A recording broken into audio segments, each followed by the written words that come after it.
Stormtrooper.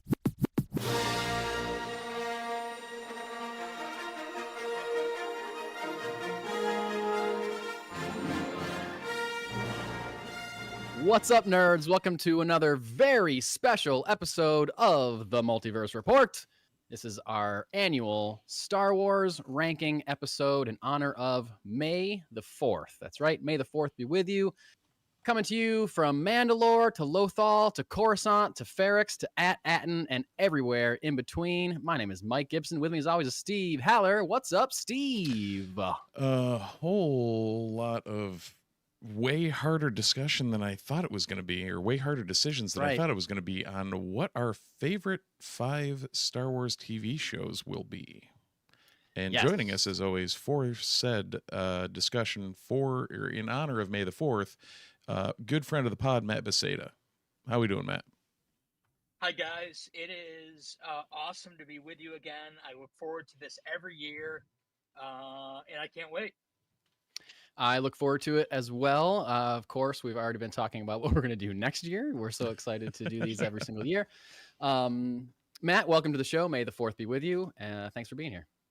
Appreciate it. Awesome. It's a obviously very busy time of the year with the Star Wars holidays, and I'm glad we were able to figure out a time. And I'm so excited.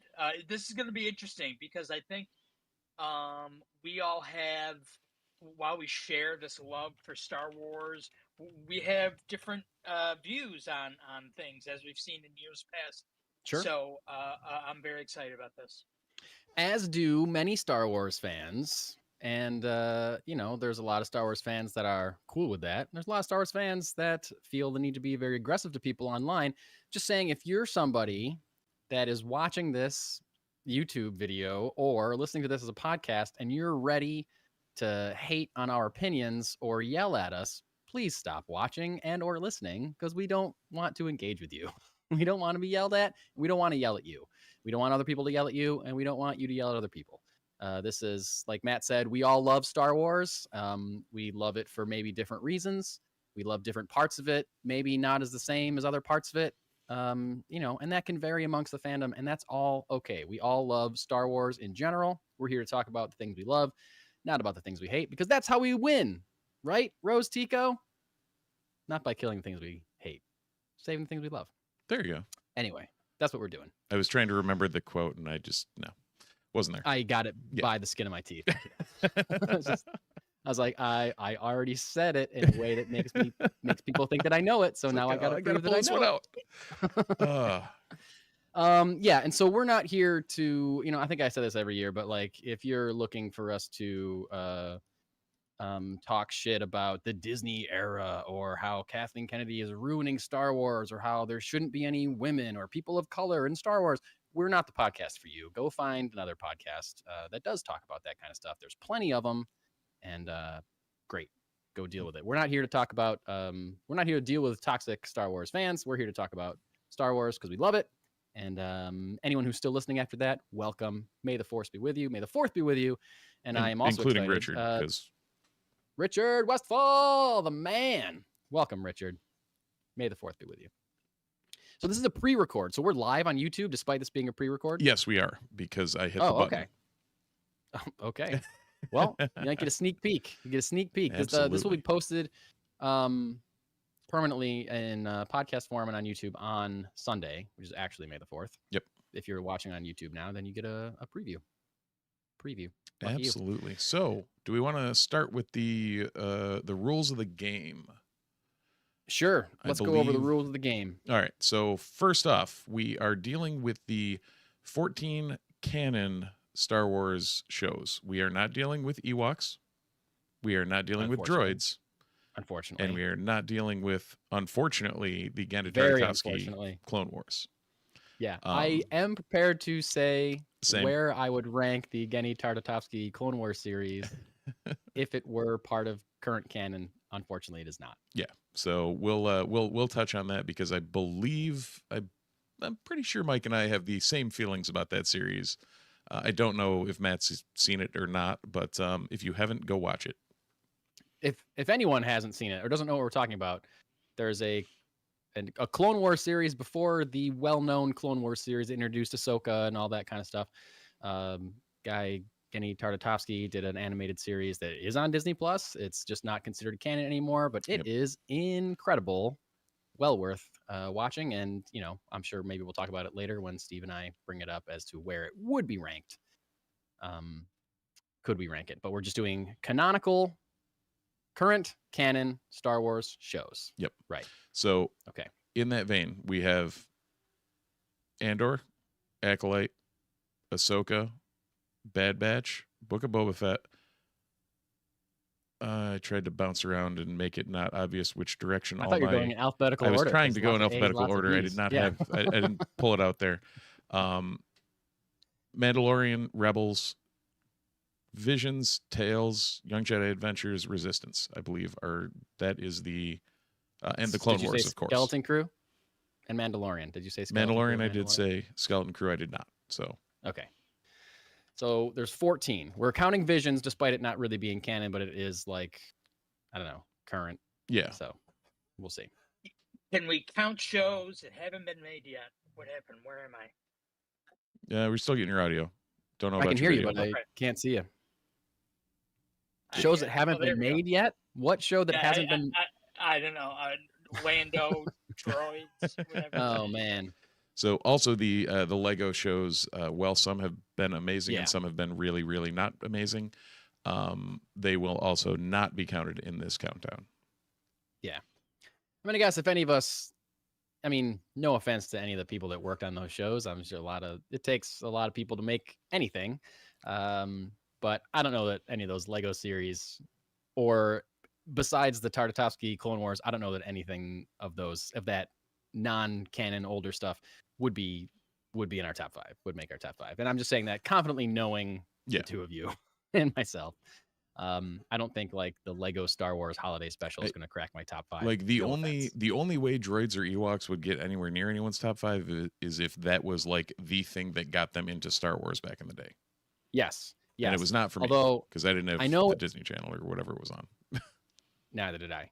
I know this is really late in the game, but should we have counted the original Star Wars holiday special since it did air on television? It's a TV special. And it is technically I think canon. It is canon. Does that count? Ooh. Should we have counted that? First appearance of Boba Fett. A lot of weird Wookiee stuff. A lot of Wookiee talk. Who was B. Arthur in it? Was that who it was? Yeah, B. Arthur was in it. Art Carney is in it. Oh, yeah. Well. Yep. That was, it's a classic. And Jefferson Starship. Oh, yeah, absolutely. Absolutely. And Carrie Fisher, Harrison Ford, and Mark Hamill. Yes. All in perfectly sober fashion.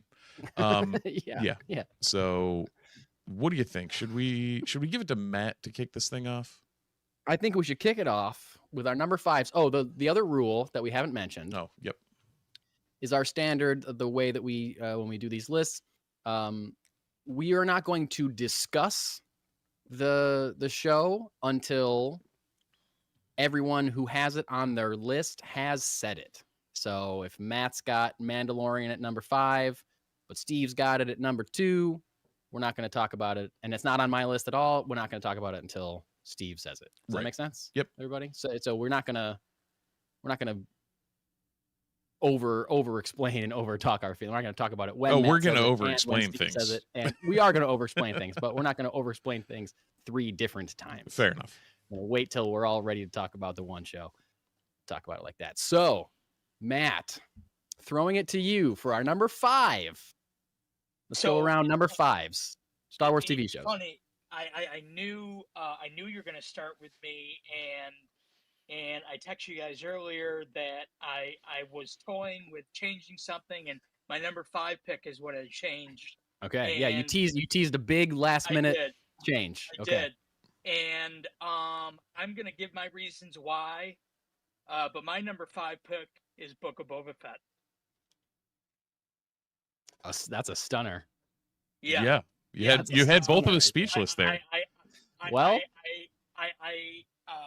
I knew it would be, but I want to remind you guys of some things that happened in Book of Boba Fett. And let me just say real quick. Let's confirm. It is not on my top 5. Right. And I Steve? didn't expect it to Steve? It is number 13 for me. Okay, well then, let's talk about Book of Boba Fett, Matt. Let's go. Okay. And I didn't pick this to be controversial. It's a show I've gone back and revisited probably 4 or 5 times. Wow. Yeah. Wow. Book of Boba Fett. People wanted a Boba Fett centric series or movie for years. It was talked about. It was prophesized about. It had some incredible moments in that show that I just want to remind you of real quickly, like the train heist, the Rancor, classic characters we've never seen in live action, like Chrysanthemum, and we got Cad Cad Bane. Bane. Yep. We got more of Cobb Vanth. Got more of Amy Sedaris' character, Max Rebo, Grogu, Ahsoka, Luke. Seeds to the sequel trilogy, the team up of him and Mando, the entire Mandover takeover of the show. There's some really important moments and parts of that show that I think are underappreciated because of the pacing of the show and how it went back and forth. I don't know if dream sequences are the right, he go in the back the of the flashback tank type and, stuff. Yeah. Yeah. And thinking about it this afternoon, it was probably meant to be a film the way it's structured. Yeah. I believe it was initially. I believe it was. Yeah. And that kind of showed. And there are things like the multicolored speeders, and the assistant to the mayor that kind of fell flat. But I enjoy it. I enjoy it a lot. If anyone's interested in rewatching it, there is, I don't know if we want to say this publicly, but here goes. There's a great re-edit of Book of Boba Fett online where you can watch it. You can watch it in order. In like a linear order instead of the jumping around. Oh, cool. Yeah, and it sort of edits out similar to some of the prequel edits. It edits it into a film.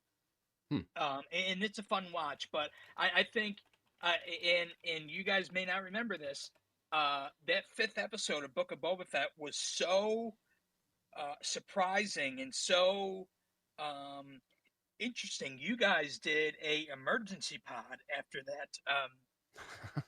that episode. It's somebody did is his homework. The return? Is that the Return of the Mandalorian? Yeah. Yeah. Well, I just want to bring that up to remind people that there are some very significant moments in this show, and I choose to take the bad with the good, and number 5 is Book of Boba Fett for me. All right, fair enough. In all honesty, and Richard noted this in the chat, that he says he agrees with all the points and gives the show, or people give the show a lot of hate and forget the good points. And when you were bringing that stuff up, I did forget about a lot of those. Like I almost forgot about like Santi being in it. Like Chrysanthemum, that was awesome. You saw a lot of unique things. You saw probably a really good 3-episode Boba Fett show, and you saw a good 2-episode Mandalorian show, and then whatever the hell else the rest of the show was.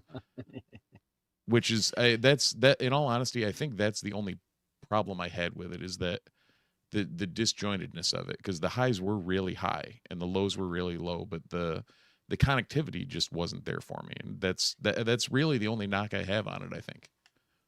Yeah, I agree with you, Steve. I also, Matt, you ended your thing by saying I take the good with the bad. I think that's just what being a Star Wars fan is. Like, there's very stuff true. that you love and there's stuff that you don't love, but like if you want to love Star Wars, then you have to take the good with the bad. You have to be like, okay, this is just what happened, and I gotta move forward. And this isn't my favorite, but I can still watch Empire Strikes Back or whatever the hell, Yeah. When all else fails, you can always watch Empire Strikes Back. You can always watch Empire Strikes Back, exactly.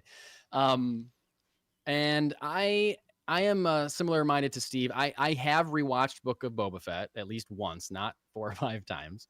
Um, and I know I got stuck on similar things that Steve said. The disjointedness of it. There are times when it feels like a show that doesn't know what to do with its main character, and so it brings in another popular character. Like I remember my experience with that show was like I thought it was good, I was enjoying it, and then that episode when it reveals Din Djarin is like the Mandalorian, is the Return of the Man. I was like, oh, and I got like really elevated and back into it, and then I realized like, oh, I care about this guy. Right. I don't really care about what has been happening, but now I'm invested, and it's because I care about this character more. And I was never one of those people that was demanding a Boba Fett resurrection. And a lot of people were, and I know that was like a fervent thing, but I was like, I'm fine with him just looking cool and getting eaten by the Sarlacc. I don't need him to come back. So see, and I was excited because they did it in Legends. Like he had a whole different arc in Legends, and that was great. Yeah, I knew there was precedent for it. Yep.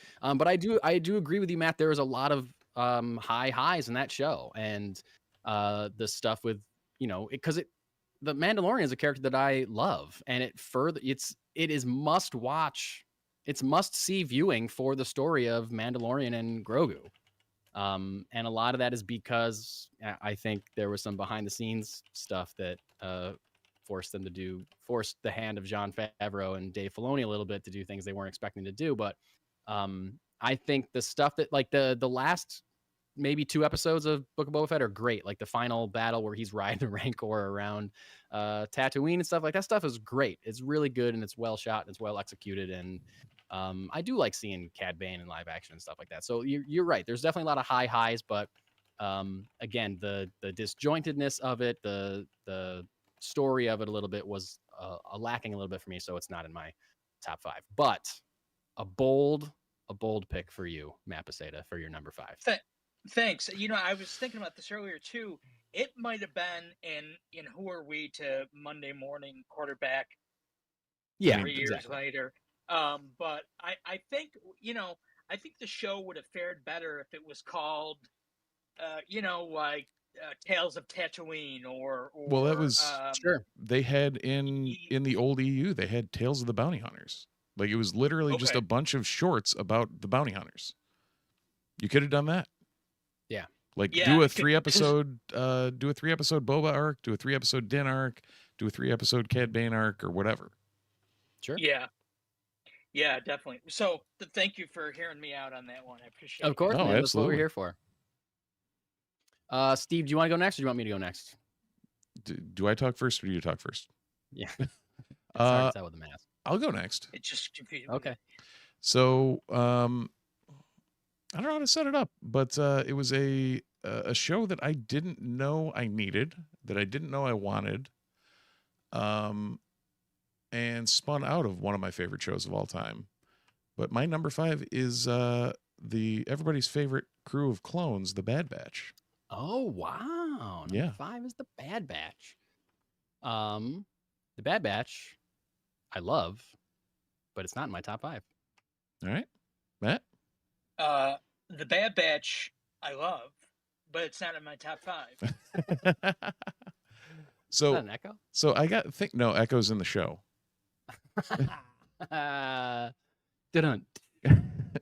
So I don't know. It was one of those. The more I started looking at it, like, and in all honesty, Echo is part of it, of the connection to the Clone Wars and to the clones and what, like, where all that went, the whole Clone Force 99 stuff in the Clone Wars, the spin out. I did not expect to enjoy that show nearly as much as I did. Same. And I think it was one of those things where I just had such, like, I don't want to say relative ambivalence going into it, but like almost relative ambivalence of like, okay, cool, I'm going to watch this and see what it is. And by the end of the first arc, you already understand the team. They lean into Wrecker being Wrecker. You've got every stereotype for a team in the squad that is even more exacerbated than they were in the Clone Wars. But they end up turning that and the whole Omega arc into effectively found family, like, which is always, it's always a cornerstone of Star Wars shows that, become. It's a cornerstone. It's a cornerstone of Star Wars. Yeah, it really is. I mean, literally from the first Star Wars. Absolutely. Yep. Absolutely. And yeah, I mean, it hit all the points. It actually, in its seasons, closed the arc. Like, it opened the arc and closed the arc. Yeah. Which you don't see them land the plane a ton. And it just, it included some of my favorite things from the EU as well, in the Mount Tannis arc, in a lot of the clone stuff. So yeah, that landed at my number 5. I think that's a good pick. I should say, like,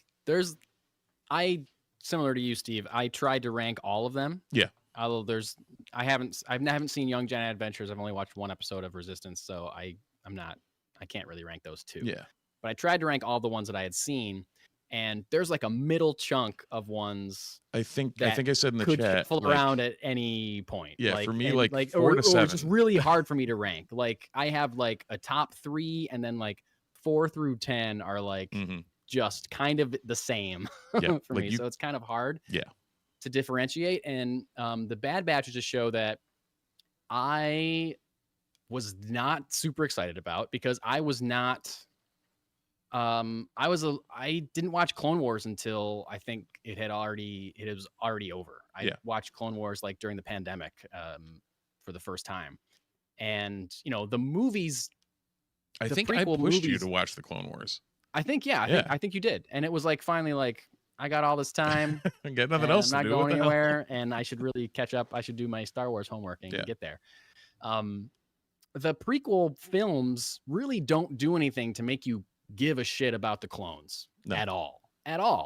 And in my brain, I've grown up watching stormtroopers be bad guys, and I've grown up watching clone troopers being faceless nobodies who end up murdering all the Jedi. Right. So I start watching Clone Wars, and I'm like, the show's trying to make me care about troopers, characters that I've hated my whole life. No, thank you. No, thank you. And that was like hard for me to even care about Captain Rex after a while. Like, in Clone Wars, I was like, okay, I guess Rex is cool, but I didn't care about anybody else. So then, like, Bad Batch, I'm like, oh, this is starring clones. Every episode is going to be about clones. But it really won me over, and I was like, oh, these guys are great. Like, because it's a little bit pitched older. I think it's not as for kids as Clone Wars starts out. Right. It's probably pitched closer to like teens to start out versus the Rebels and Clone Wars were both very probably slightly older than our sons are type target. Right. Yes.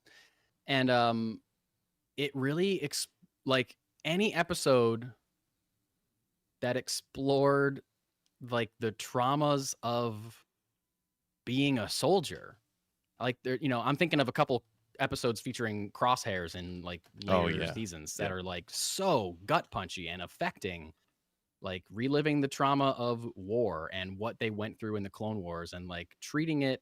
And then it starts exploring like the humanity of clones. Like, we just engineered an entire race of people. What do we do with them? Like, that kind of stuff is, and the whole phase out into the stormtroopers, and like where, like why the Empire pivoted, what happened. Like, it fills a lot of those gaps that I don't think needed to be filled, but it fills them in a way that is satisfying.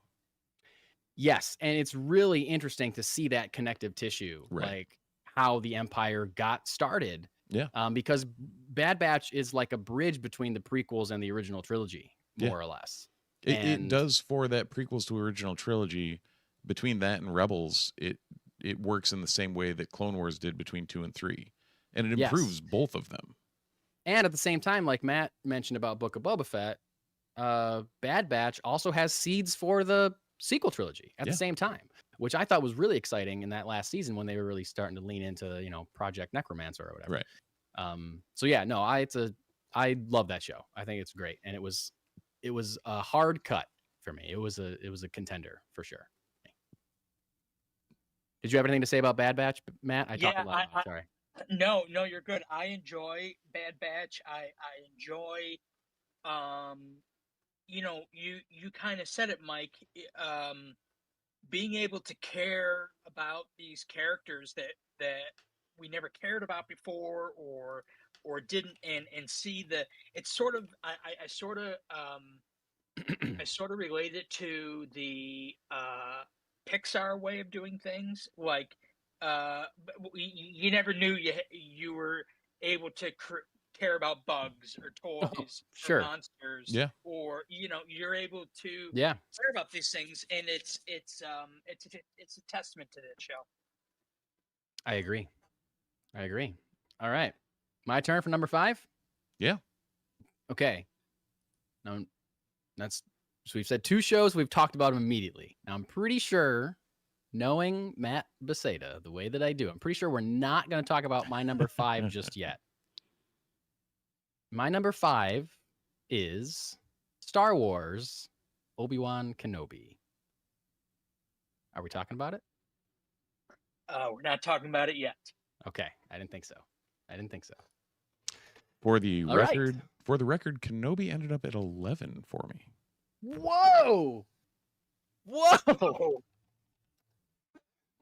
That's down there. Okay, now I can't wait to talk about it. Oh my god. Well, yeah, we'll talk about it then.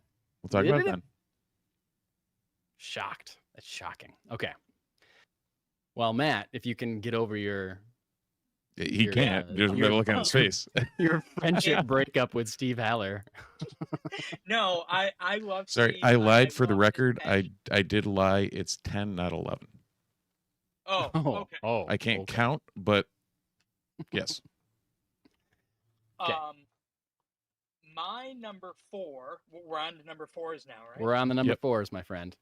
I don't have a crazy drop for it or anything, but number 4. 93Q. There are dozens of us that'll get that reference. Yeah. The top 9 at 9. My number 4 is a show that really expanded Lucasfilm, and I love the prefacing. Yeah, it was able to expand Lucasfilm and Star Wars in so many ways. I'm just gonna say it. My number 4 is the Clone Wars. Whoa. Yeah. Okay. Yeah. Clone Wars, not in my top 5. Really? Yep. Steve? Number 6 for me. Oh, okay. All right, let's talk about Clone Wars. Because we mentioned this on the episode of our last episode of the Multiverse Report, when we were setting this up. That Matt, you initially suggested that we rank seasons of these television shows, which, one, for me would be overwhelming to do. Yeah. And 2, would greatly restrict, I think, the amount of shows that we're talking about in general. Right. Because, what if I just what if I chose 5 seasons of Clone Wars or whatever, then we're just talking about Clone Wars the whole time. So we have to average, like you said, Matt, you got to take the good and the bad, and you have to kind of make an average of what we think. And so the Clone Wars is incredible in general. Yes. It's like a 4-star work for me, but there's some really high highs, but there's also some really low lows for me. So that just kind of dragged it down a little bit, dragged it out of my top 5. Well, and I think getting into, there was a point where I'm thinking back to the COVID era when we were talking about this. Yeah. Of Mike, me explicitly saying to you when we were having the conversations that led to this show, led to the Multiverse Report becoming a thing. Yeah. Of the Clone Wars high highs and low lows.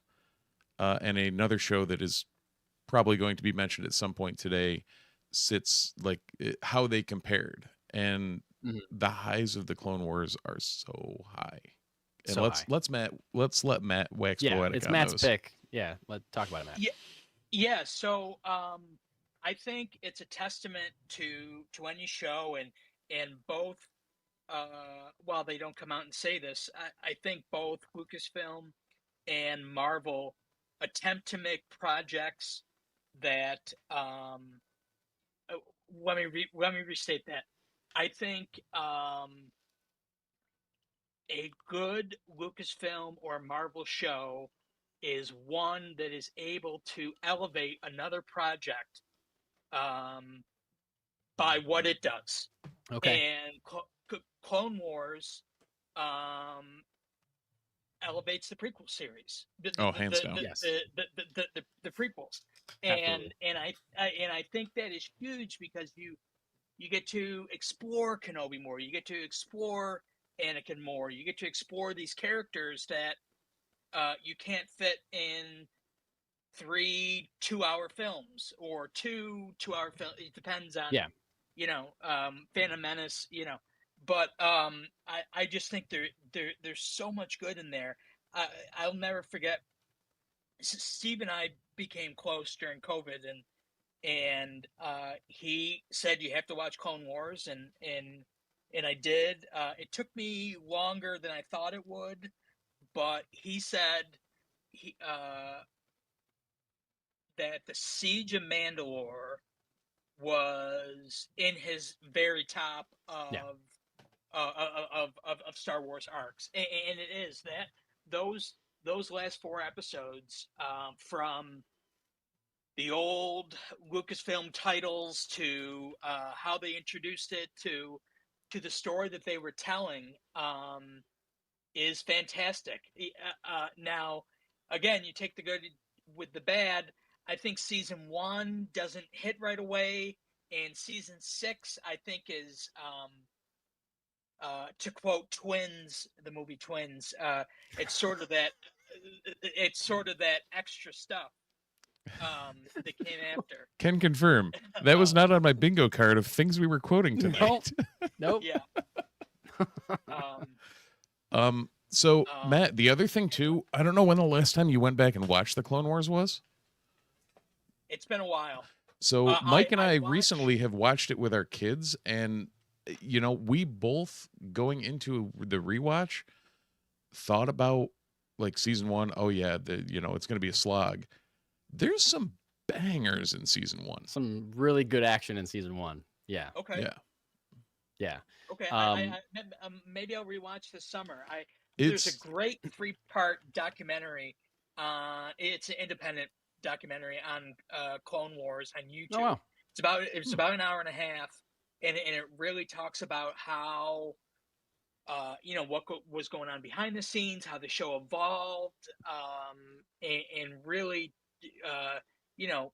gets into the character building and world building, and I like it. I'll send to you guys. Awesome. It's pretty good. Yeah. By the way, we should have said up top, by the way, there's going to be spoilers for these things. Like, we're going to talk about these things. So if you're like, what the hell? Why did they ruin fucking Bad Batch for me or whatever? Right. Sorry, stop listening. Apologies. Anyway, I mean, I think I'll push back on season. I think season 6 is really important, actually. And a lot of people skip season 6 because it's called the Lost Episodes. But season 6 is what explains the chips in the heads of the clones. Yeah. That make Order 66 pop. That's very important. There's also a whole arc where Yoda goes to train in order to learn how to become a Force ghost. Like, the spirit of Qui-Gon Jinn tells him what to do in order to become one with the Force, so Force ghosts can happen. Yep. Later on, like, that's some really important stuff. There's also the Sifo Dyas stuff in there. What's that? Say that again. The whole Sifo Dyas explanation.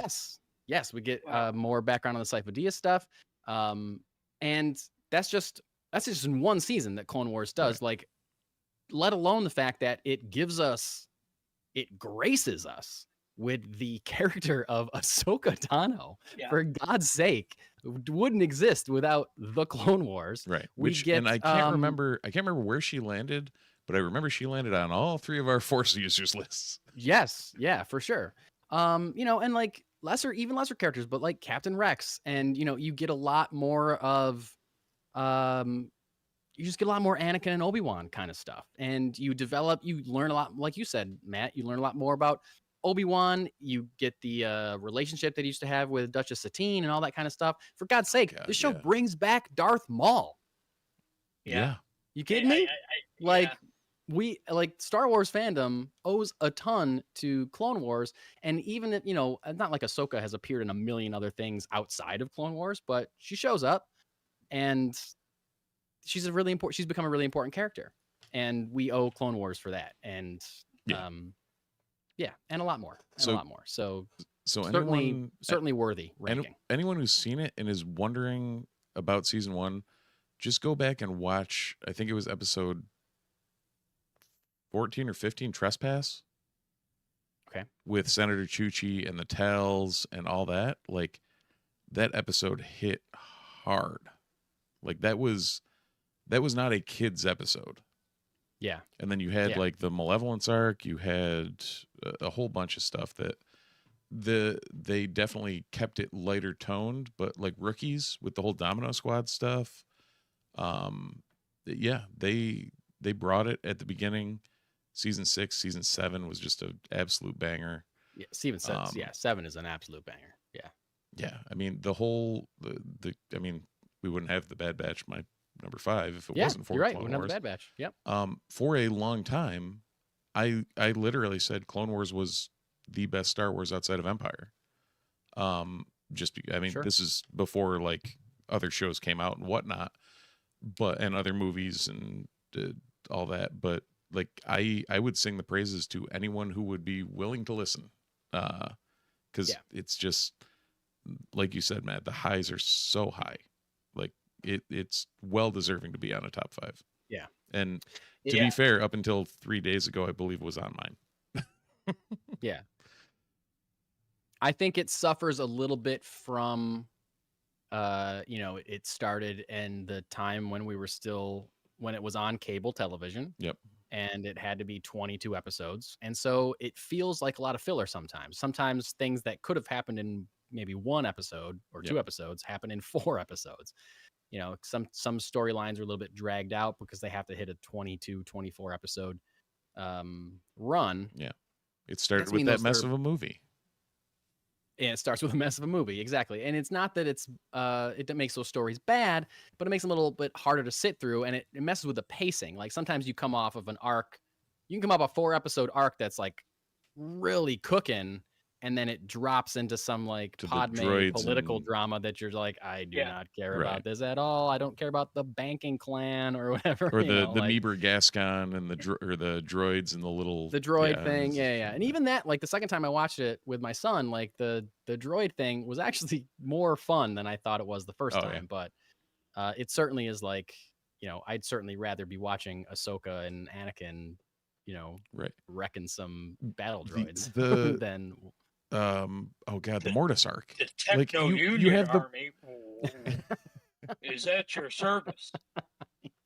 The Mortis arc, man. Too, it's like you don't even like. How did we not even mention the Mortis arc? Like, perfect example of insane. Yeah. Plo Koon, it like draws Plo Koon out into a very personable character. Yes. Yep. So standing ovation for the Clone Wars. Right. Did it. Whether or not it made it to Mike's top 5, it is well deserving of yours, Matt. Yeah. Hey, it didn't make it to your top 5 either. Don't throw me under the bus.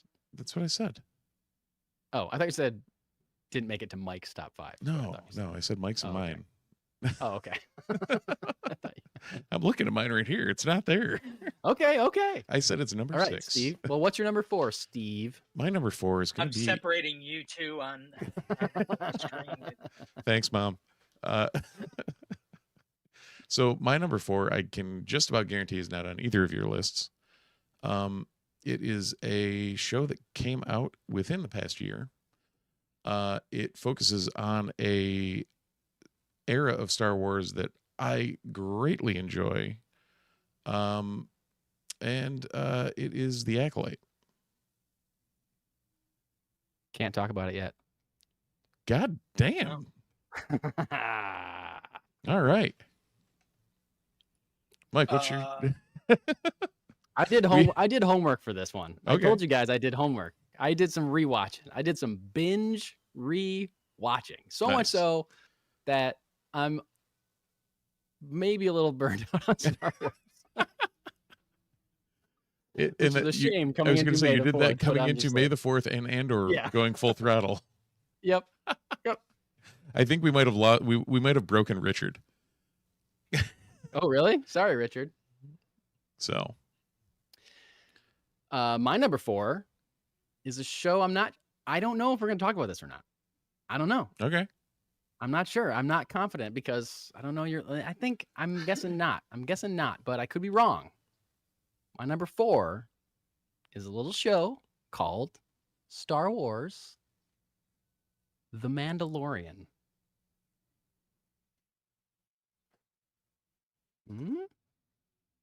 7 here. We're not talking about that yet. We're not talking about The Mandalorian yet. What'd you say, Steve? 7? Yep. Oh, okay. Wow. Just behind the Clone Wars. Wow. Man, 7. Okay, I think I got Steve's top 3. Yeah, you can figure them out at this point. Okay, I think I do. All right, so well, we're rolling right into number 3s then, I guess, right?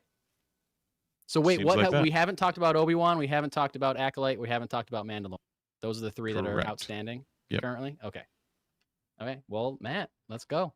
What's number 3, buddy?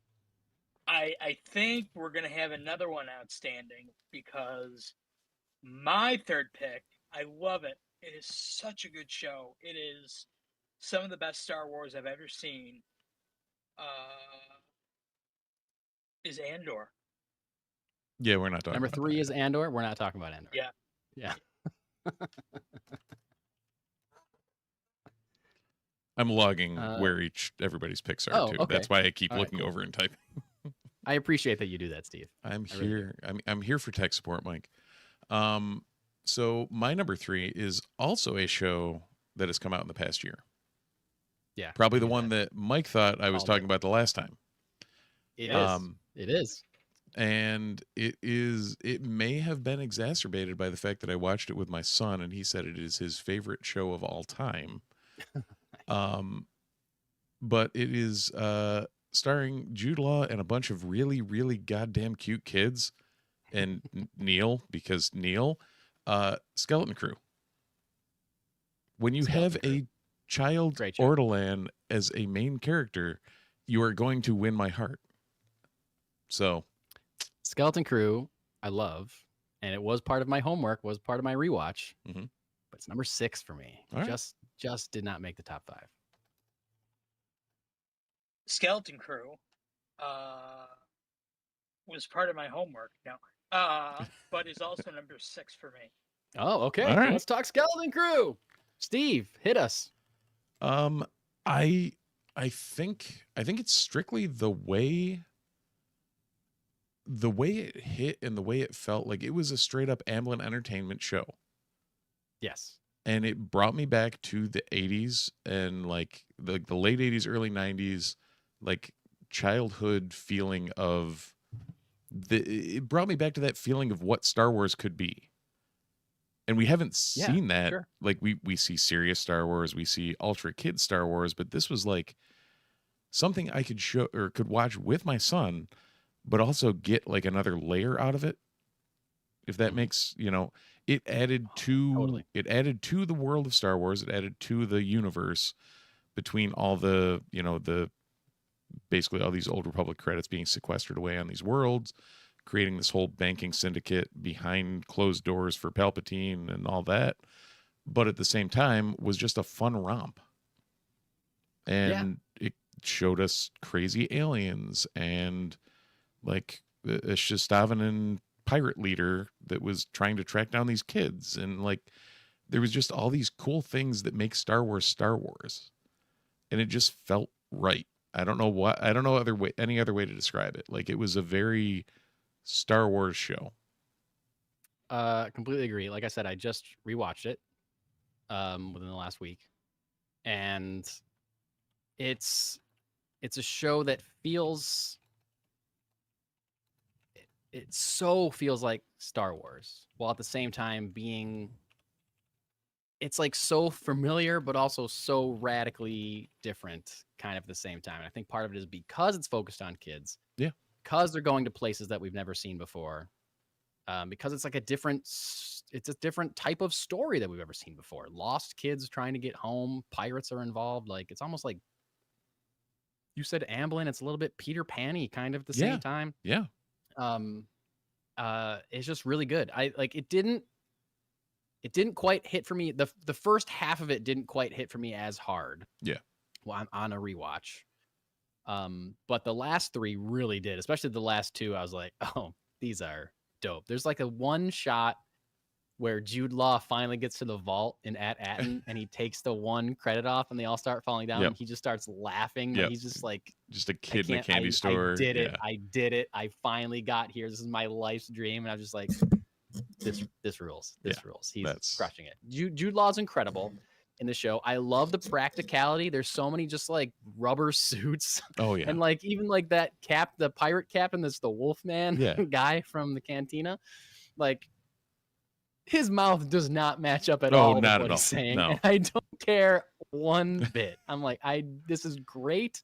I don't care. I'll take a guy in a suit over a CGI character any day of the week. I don't care if the mouth doesn't match up.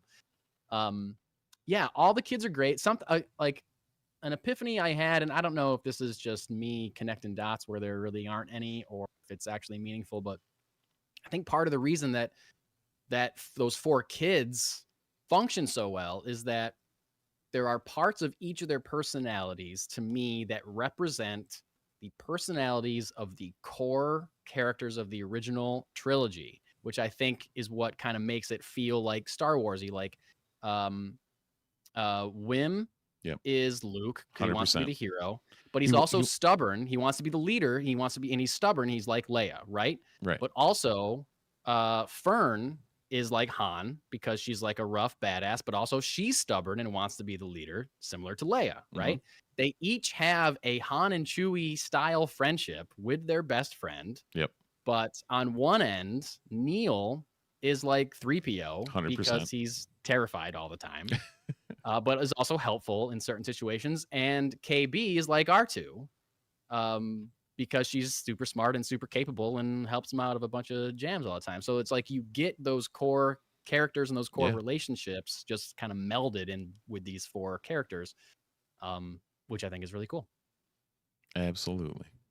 Yeah. I just have to say my new favorite Mike Gibson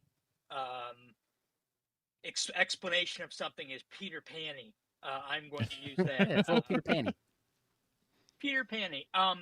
There's a scene in Skeleton Crew that really spoke to me, and it's a very simplistic scene, but it just it describes the show in one scene, and that's when I think Neil is waiting to get the bus, and the bus picks him up, and the bus driver's a droid, and they're on a bus and they're going to school. And it was like, wow, you can do that in Star Wars. You know what I mean? Like we've never seen that before. Well, that was the first time when you pan down to Suburbia. You're just like, huh?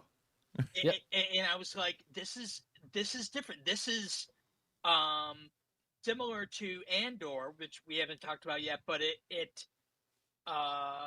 there's other things going on in the galaxy, and I think that's what Skeleton Crew speaks to.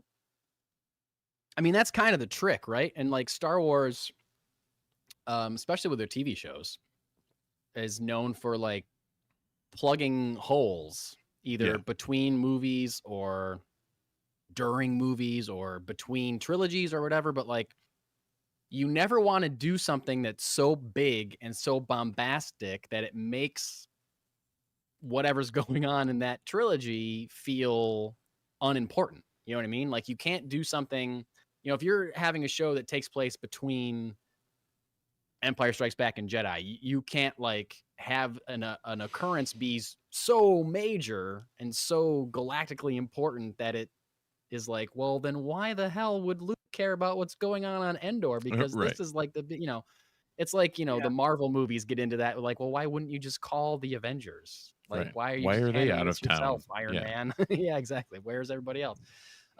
It's that kind of thing. And Skeleton Crew is a great example of something that doesn't deserve galactic intervention. Right. But like you said, there's other things going on in the galaxy. And like, just because it doesn't directly, and takes place after Return of the Jedi, just because it doesn't directly tie into the fallout of Return of the Jedi or the setup of the New Republic or whatever, like, it doesn't mean that someone somewhere isn't having an adventure. And I think it's a really good, it's a good way of, I kind of lost my train of thought, but like, it's a good example of how to tell an exciting story with no characters that you've seen before. Right. Like, there's no cameos in that show. There's no, like, there's not even like a obligatory R2D2 cameo or whatever. Like, there's not even cameos from like other characters we've seen in the Disney Plus shows. You know, Right. there's not like a Carson Teva X-Wing pilot cameo. Like, it's all new characters. Right. There's a couple, make it feel like Star Wars, make it connect to Star Wars, and make it feel just like you want it to feel. Yeah. There's a couple of like really deep cut like references that nobody would get, and other than that, there's no major ties to anything outside of, like you said, the Shistavanen, the Wolfman from the Cantina, like seeing familiar faces or species or whatever. But outside of that, there's not, you know. Although, all that being said, I really did want Hondo Ohnaka to show up or be referenced in some way. Like, it's such a perfect show for him to be in, and he wasn't in it. Yeah, like, he'll be in season 2. He better be in season 2. Better be in season Hondo Ohnaka. All right, where are we? That was your number. That 3, was my number 3. 4?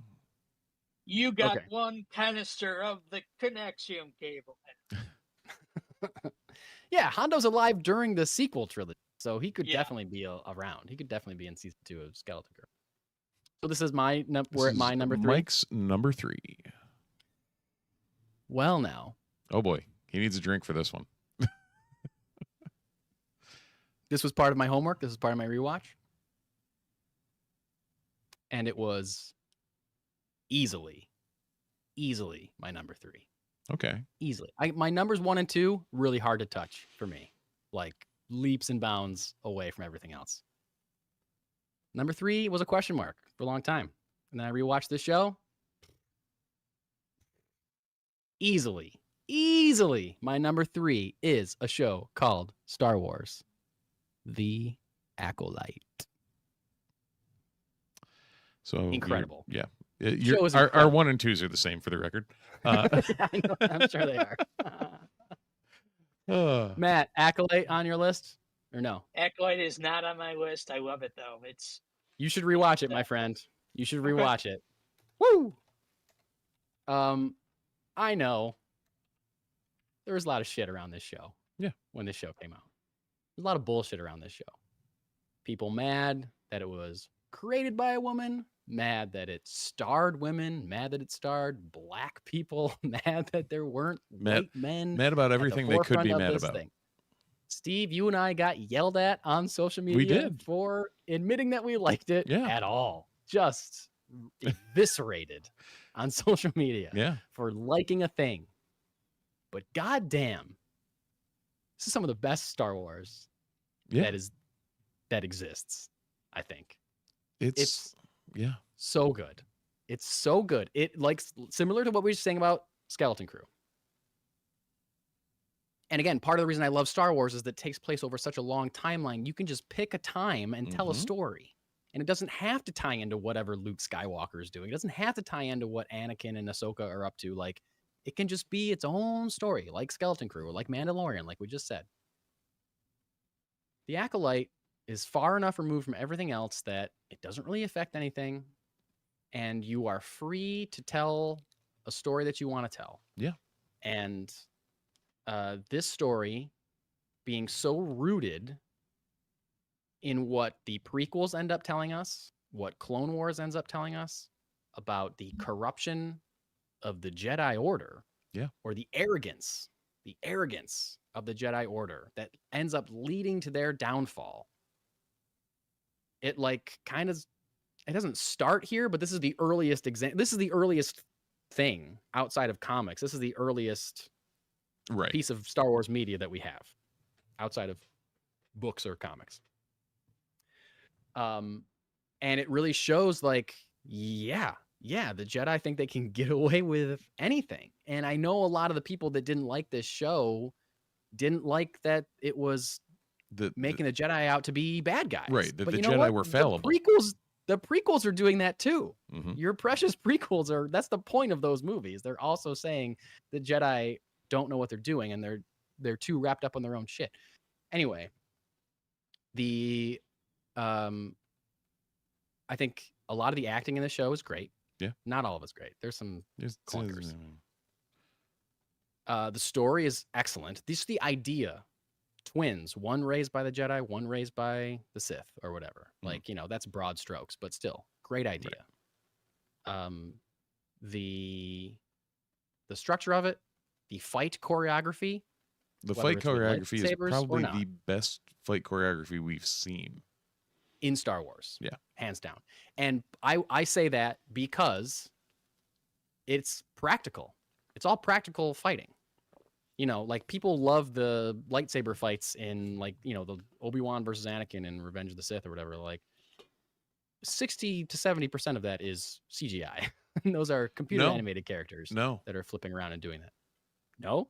Maybe not that much, but there are elements of that fight that are computer animated people. No. You can't tell. That is 100% physical. That was a practical fight. I do not think that's true. I thought during Celebration, I just looked that up and saw it, that was like everything in that fight was practical. There were probably CGI enhancements to the stuff around, but we'll table that one. Matt, we'll table it. I don't think that's true. We'll table it. Matt? I will point you to Light and Magic Season 2.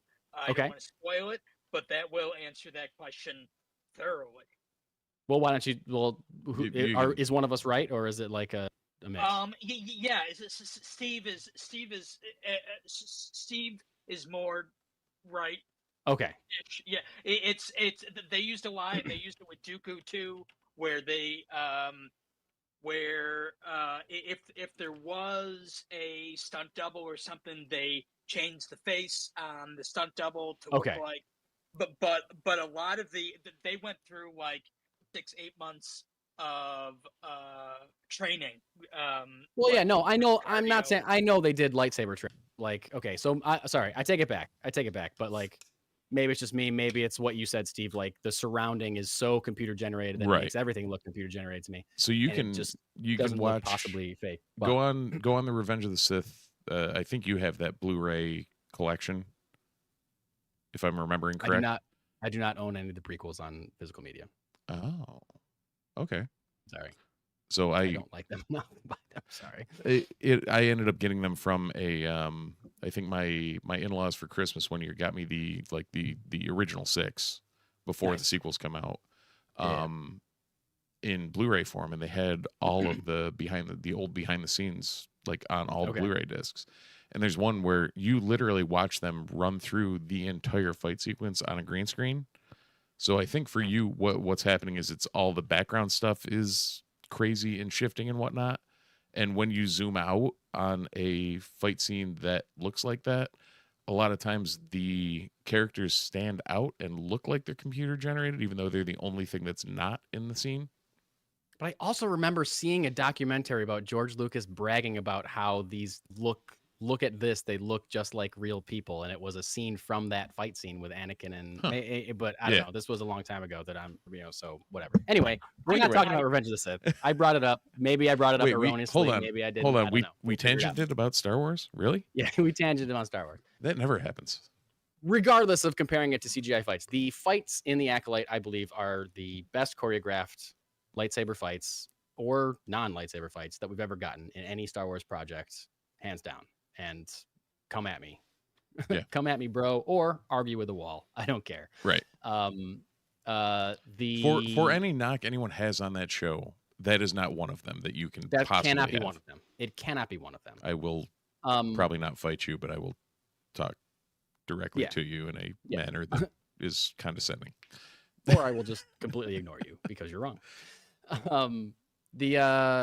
It's the Khmer, the villain, the stranger, whatever you want to say. one of the most menacing villains we've seen in Star Wars in years. Yeah. Absolute years. Top 5 dark side villains, I think. If we were ranking villains, he would be on my list easily. And it's just a show that brings in a lot of new elements, a lot of interesting characters, a lot of flawed characters. It is a mystery show that reveals itself well as it went along. I think, Steve, when you and I were reviewing it the first time, I think I brought up a point where, there's 2 flashback episodes. That's one episode in 3 and episode 7. Yeah. And that at the time didn't really work great because I kind of forgot all the details of episode 3 by the time they got to episode 7. Episode 7 is about showing what we saw in episode 3 from different angles. And I was like, oh yeah, I forgot about that. Oh yeah, I forgot about that. Mm-hmm. Watching it in a quicker succession or binging it really worked a lot better. I was able to watch both episode 3 and episode 7 in the same day. Oh, goddamn. So it really was very incredibly effective. Yeah. And so I think anyone that had any problem with the pacing of the show, I really recommend you give it a rewatch. It's a really incredible story. And again, you don't have to worry about what's going on with Han and Chewie or whoever else. It's very Jedi focused show if you're into that. And that's something that I normally don't even prefer. I normally am more of the scoundrel and, outlaw kind of realm of Star Wars. That's what I'm into.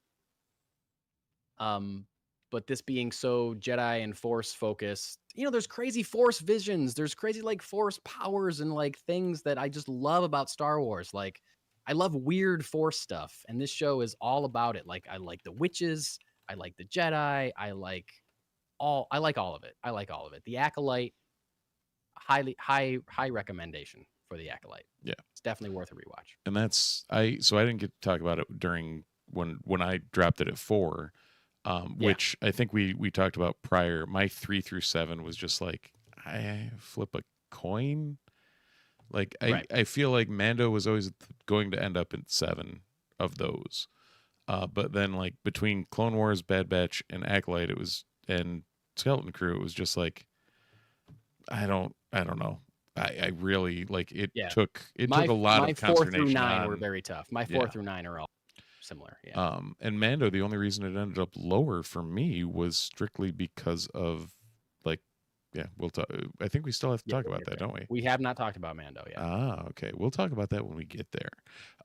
However, the Acolyte, especially having read the original High Republic stuff, the High Republic spanned for 200 to 300 years. So you see the Jedi at the absolute apex of their power, and then the descent into what happens in the Acolyte. And it's just okay, you see this whole arc, and I wish they'd have found a way to convey all that in the media, but they couldn't. They just, they show the fallible Jedi, and that was, pride and overconfidence. Hubris is a downfall. Yeah, absolutely. And, Chimere, the Stranger, being the most charismatic villain we've probably ever seen. Oh my God, I know. And he's a kind of a classic Sith because he's seductive. Yeah. He's not forceful with his recruiting of Osha. Yeah. It's very Palpatine with Anakin. It's very Palpatine better writing. With Anakin. Yes. And I feel like when this was on, a lot of people were claiming the writing wasn't good. And I'm watching it again. I'm like, where's the bad writing? I'm not saying every line is a banger, but I've seen Attack of the Clones. This is pretty good Star Wars writing. I don't know, man. One time you saw a prequel, this is pretty solid writing. I don't understand. I'm not sure. I'm not sure where that claim came from, unless it was something that somebody was somewhere using else. it was rooted somewhere else, and they were masking it by saying bad writing. Matt, you had something to say. Go ahead. Yeah, I think part of the problem with Star Wars shows. Let me rephrase that. I think an issue. Well, I guess it's the same thing. Star Wars the fandom menace, if you will, sure, is not patient. That is for sure true. Yeah. Yeah. they weren't patient when media literary skills are low. Yeah. Right. So like when the Grand Inquisitor was stabbed in the stomach, and Obi-Wan and everyone said, "Oh, you can't do that. It's out of Right. Yeah. you know." Well, if you wait 3-4 episodes, might might pay itself off. Yeah. Same thing with Acolyte and not Kip Fisto. Mundi. Kiara Mundi. Yeah. It's like, well, wait, and if you would allow a second season to happen, maybe they will answer that. You know, it's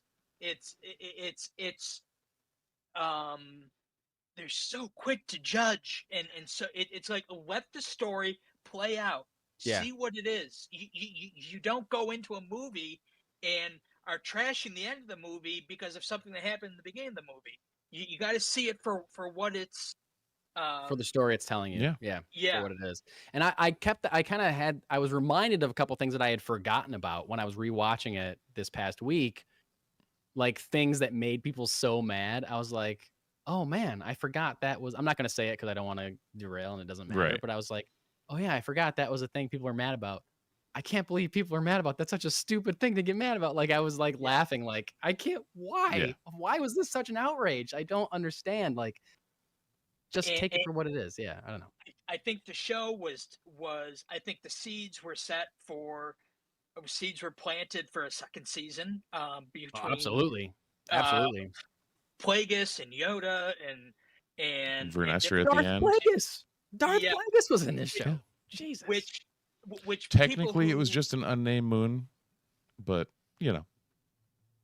But people. Okay, I thought that too. Watching this, I was like, "There's no way this isn't." No, this has got to be. It's got to be. Yeah. Right. Yeah. Anyway. People talk about the opera scene in Revenge of the Sith and the Dark Plagueis, and how did Anakin get born? You know, and there's all these different theories. Here's your chance. Give it a effing chance. Yeah. Like that's what I want to. Anyway, you get what I'm saying. I think it's a great. Why didn't a second season happen? Technically, a second season is still on the table as a possibility. It's never. I don't think Disney or Lucasfilm has never straight come out and said that it's not going to happen. I think that was just like a report from Deadline or something. They said that it wasn't going into production now. Was basically what it was. Also, I think any actual reason that we got, obviously a lot of people are like, oh, because the backlash about it, everyone, quote unquote, everyone hated it, so they're not going to do a second season. That's not true, because then the numbers came out from Disney Plus, and it's like the second most watched thing on Disney Plus all of last year. So clearly the ratings were high.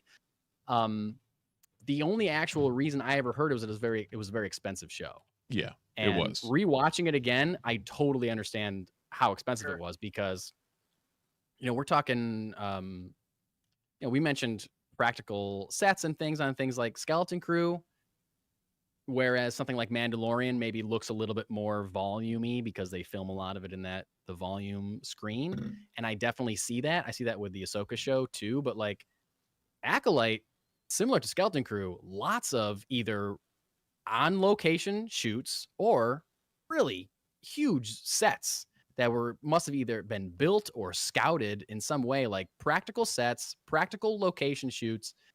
You can kind of tell when they're in like a real forest versus when it cuts to a set.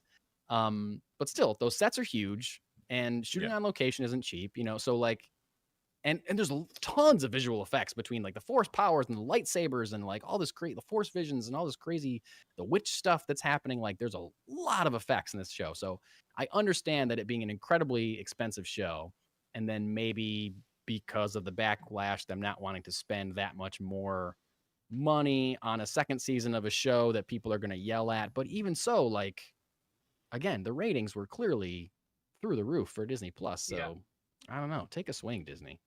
If they could find a way to cut it, if they could find a way to cut the budget in half, and there's probably enough ways to do it.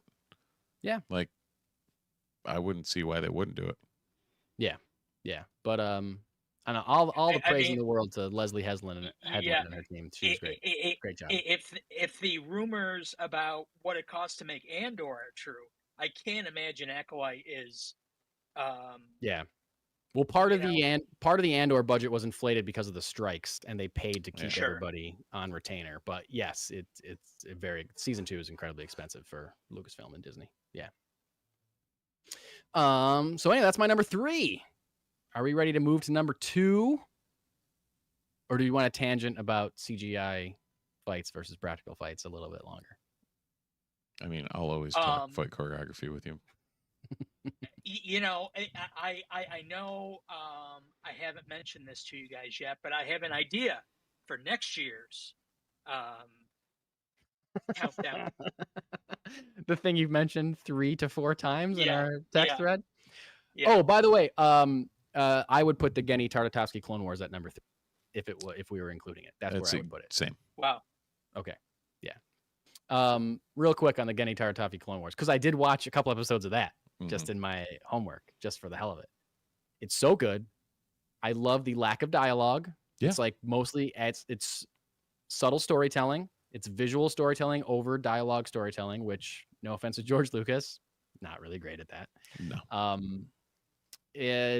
But this time, when I was rewatching it, this was the first time I watched it, and I really, I'm seeing clones. I'm seeing, Padawan Anakin and Obi-Wan. Yep. It's prequel town, right? We're in prequel town.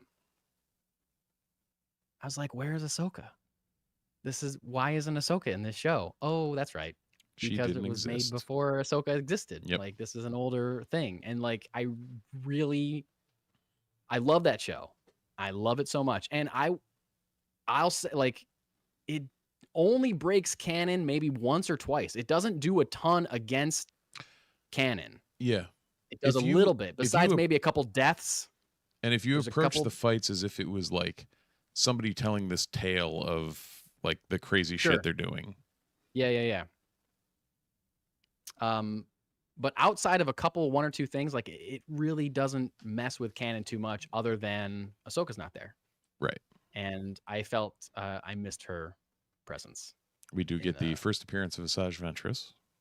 That's true. Yep. In a really great sequence of her fighting Anakin on some jungle planet. Yep. Great. So anyway, the same website I mentioned earlier, it's really some guy's Google Drive, but actually no, there is a website, and it has a 4.5-hour supercut of Revenge of the Sith.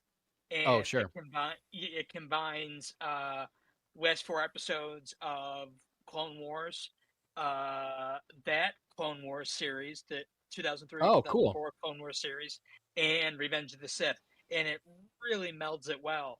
And I love how Palpatine looks in that series. He just yeah. I had heard of that supercut, but I didn't realize it included the Tartakovsky Clone Wars. That's cool. Yeah. Nice. All right, so are we moving on to number 2, I believe, Matt? What do you got for us? Number 2 was very, very easy for me. Okay. I love this series. I love what they did. I love the surprises that came with this series. I remember being in Las Vegas watching D23 on my iPhone at the Bacchanal Buffet when they announced this series, and I was excited. Didn't know we needed it, but it had some good payoffs, and that's Obi-Wan. Obi-Wan Kenobi at number 2. So we're talking about it because Steve hates it, apparently. I don't hate it, God damn it. Again, in all honesty, for me, it was the live action equivalent of what we talked about with the Clone Wars, with the high highs and low lows. Okay.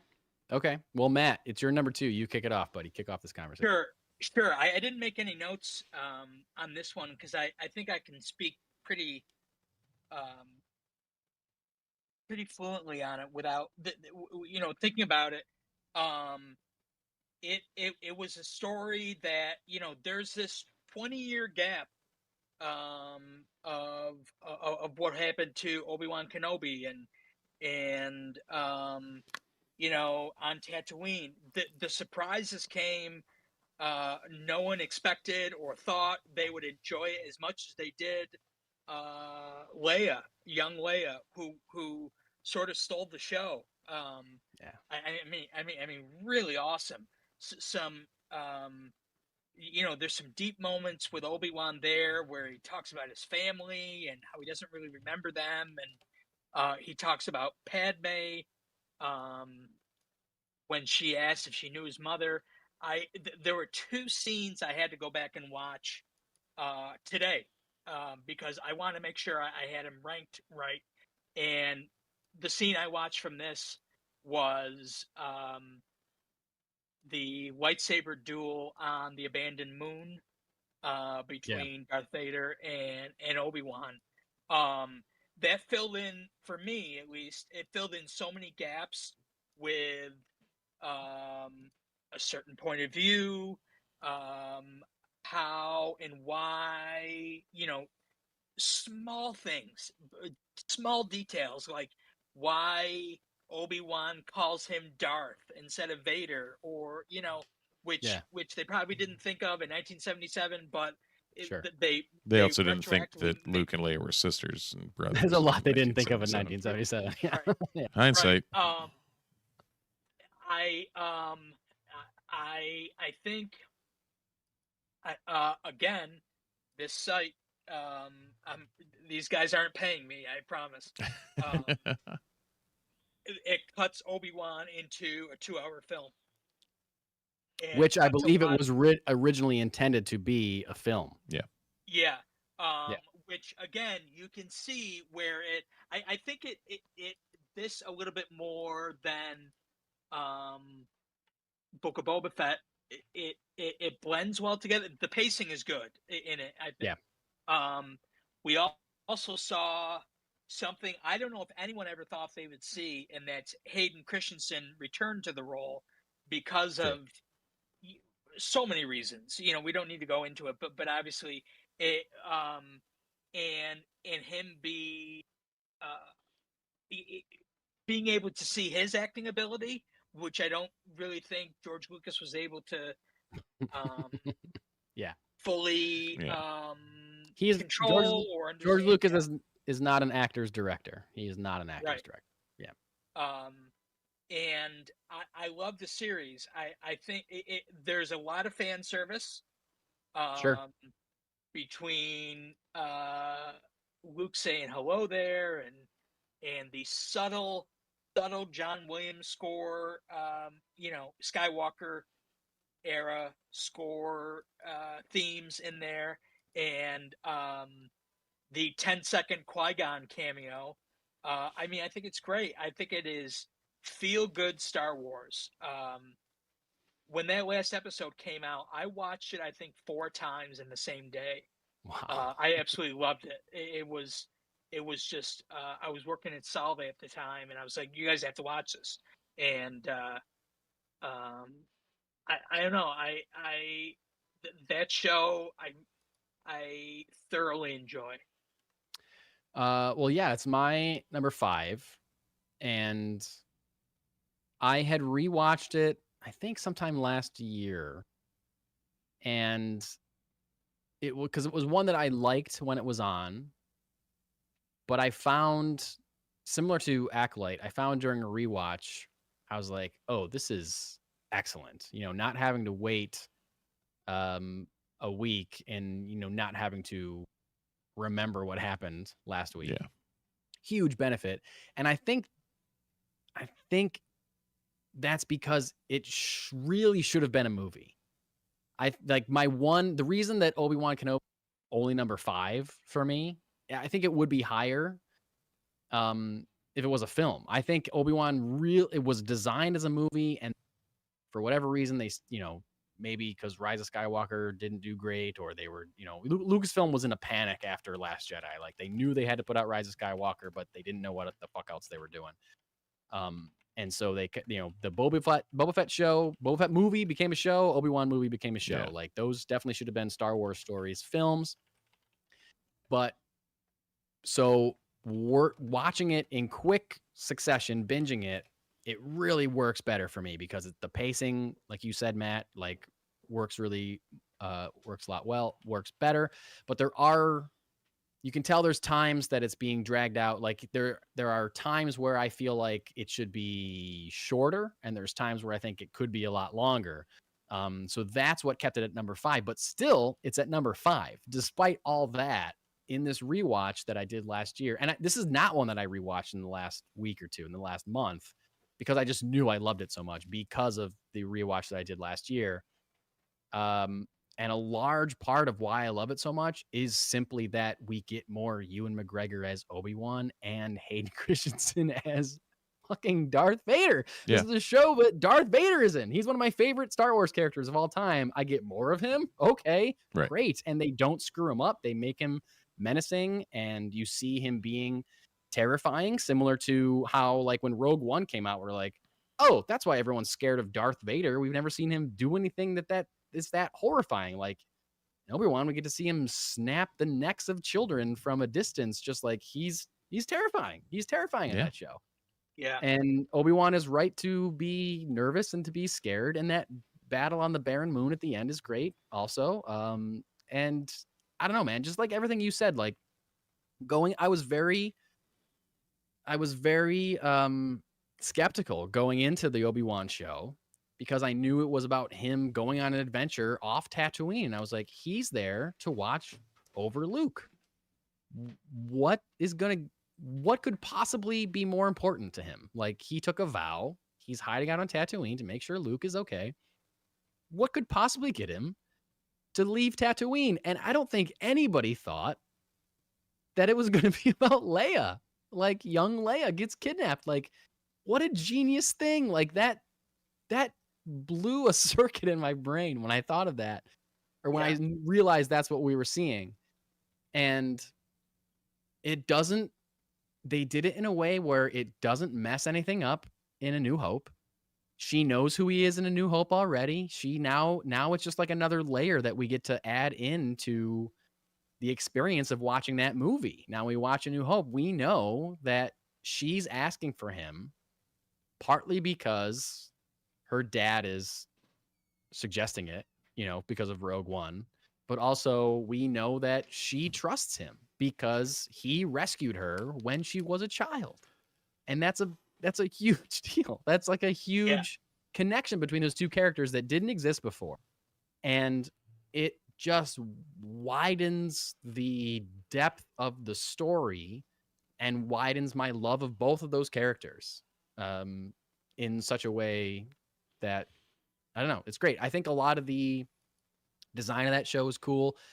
Again, I think there are things that are drawn out. I think there's things that take too long because they're trying to fill time. They're trying to fill 6 episodes or whatever. But all the Anakin stuff, all the Vader and Obi-Wan stuff is great. I really like the Inquisitor character. I think her storyline suffers from having it be drawn out a little bit more. But, the idea of taking a Padawan that survived Order 66, became an Inquisitor, which we know a lot of Jedi that survived Order 66 became Inquisitors, but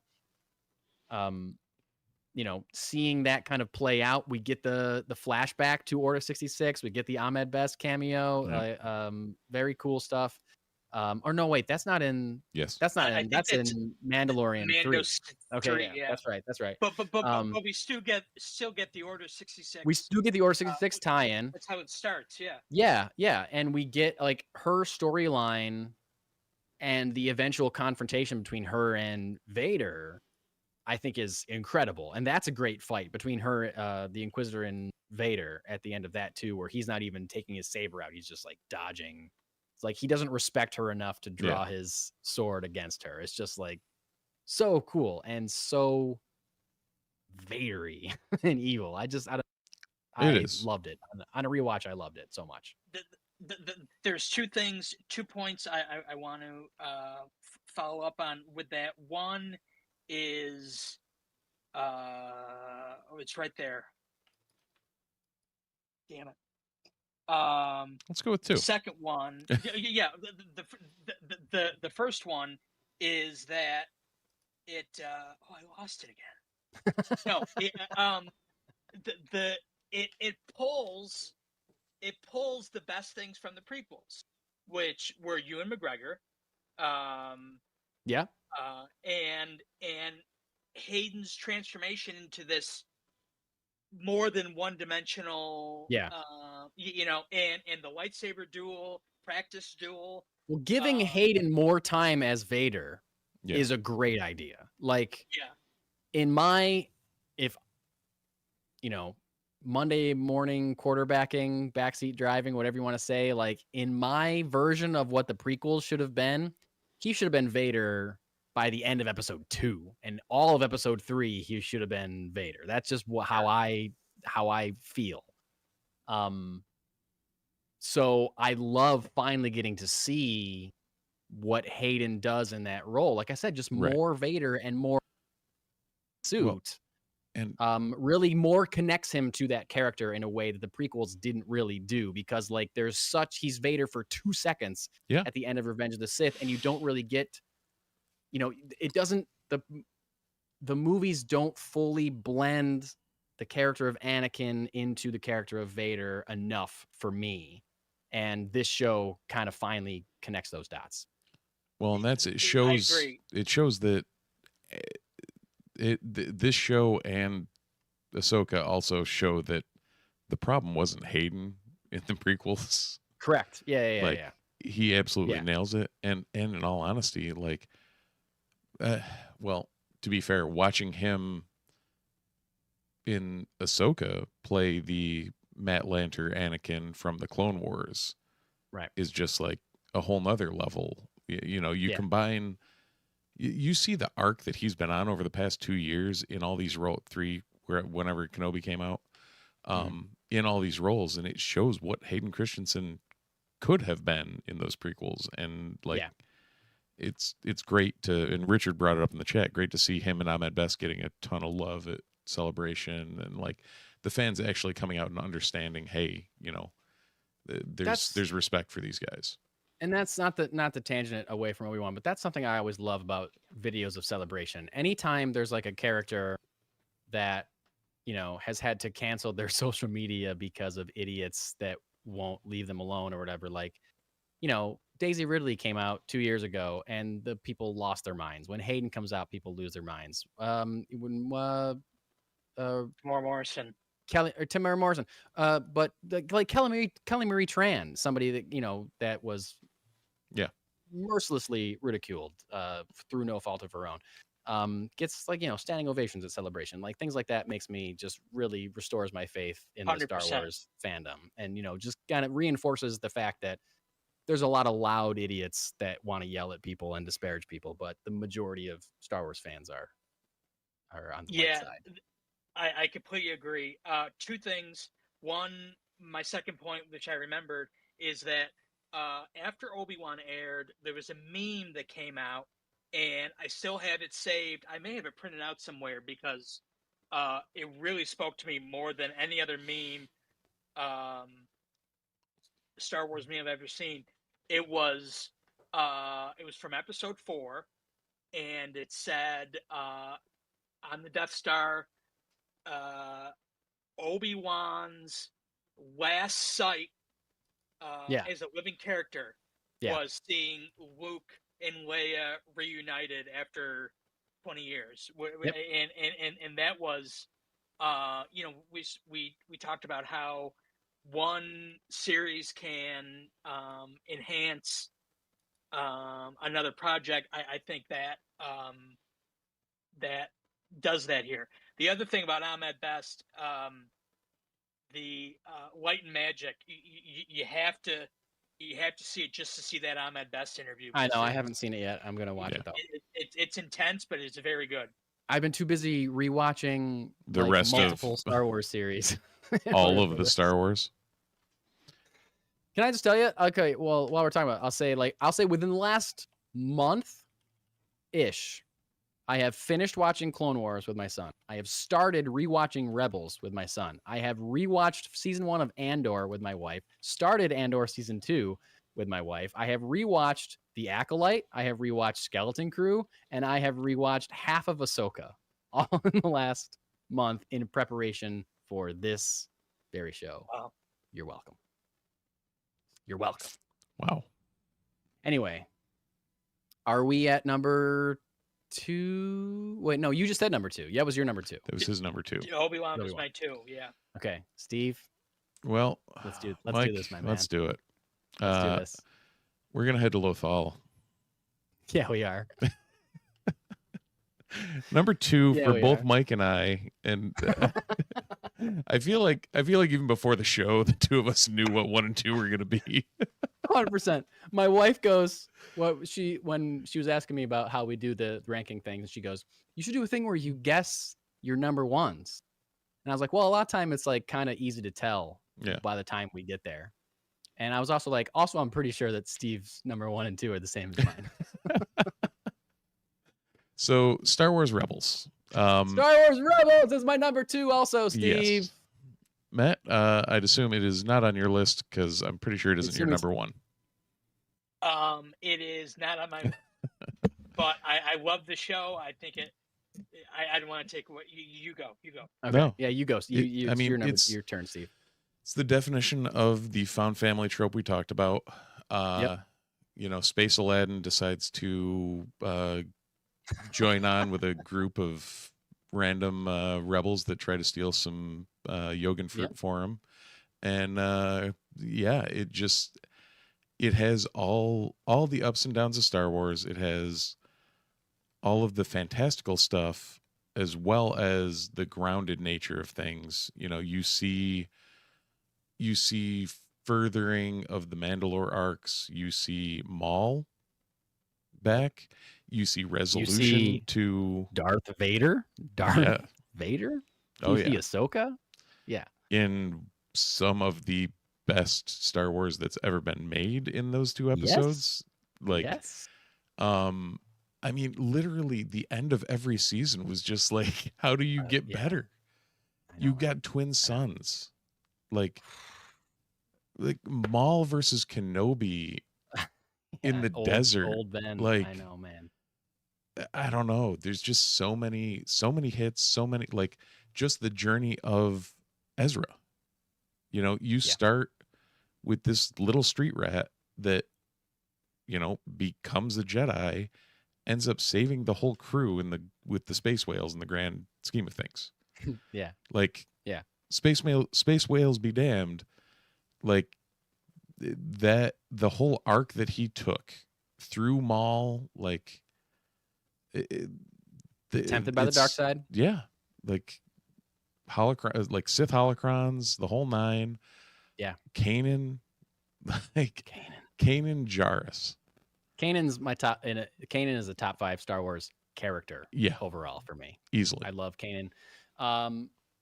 Star Wars Rebels for me is the closest I get to feeling like I'm watching the original trilogy when I'm not watching the original trilogy. I would agree. The vibe, besides maybe, like Rogue One, I guess, is there also. But Rebels packs such an emotional impact for me. All of the characters are great. All the main characters have their own moments, are explored in their own ways. You feel a connection to every one of them. It's not like I'm just here for Ezra and I don't really care about Hera and Sabine. Like, no, you care about Hera and Sabine. You care about every single one of them. The show forces you to care about every single one of them. And even like someone that starts off as comic relief, like Zeb, you see like the deeper sides of that character. You see why they are who they are, why they act the way they are. You see the whole finding Lasan arc, the whole Callus thing, like. Yes. Yeah. It's and it gives you villains that you fucking hate so 100%. Bad. It gives you Thrawn. The return of Thrawn. Grand Admiral Thrawn. Yeah. You just like, whereas Clone Wars, even Price. Yes. Like, of course. She was and like Callus. Yeah. Like, she was the mustache twirly. I hate her. There's no good about her. Yeah. And then you had Callus, who turns it like starts as that and then turns into right. And they can make you hate someone so much and then turn Yeah. them around on you that you start to like them. That's the hallmark of a good series and a good show. Yeah. I think that whereas we mentioned Clone Wars, and I meant to say this when we were talking about Clone Wars, that I'll say this till the day I die. Star Wars and your relationship to Star Wars is all about your expectations, right? Because like you grew up on whatever you grew up on, and you want that next thing to make you feel like the thing that you grew up on. And if it's the original trilogy, then you hate the prequels. If it's the prequels, then you hate the sequels. If it's, whatever. Clone Wars for me was like, oh, I'm finally going to see what I wanted the prequels to be, which is just Obi-Wan and Anakin, wrecking battle droids. Well, guess what? It's not that. It's more of the stuff that you didn't like from the prequels. It's more politics and more Jar Jar Binks and all this stuff. With some of the Anakin and Obi-Wan going ham in between. Exactly. Sometimes there's the thing you want, but mostly you have to kind of get used to, okay, it's not going to be what I really want. Rebels, you go in with no expectations because it's not characters that you know. It's not characters that you're already attached to. It's a new characters that you form this bond with. And it's executed in such a way that every episode is interesting. Every episode is fun. Every episode is either adventurous or sometimes scary or sometimes just really funny. I showed my wife a bunch of Rebels episodes when we were gearing up to watch Ahsoka because she wanted to watch Ahsoka, but I was like, you got to do some homework.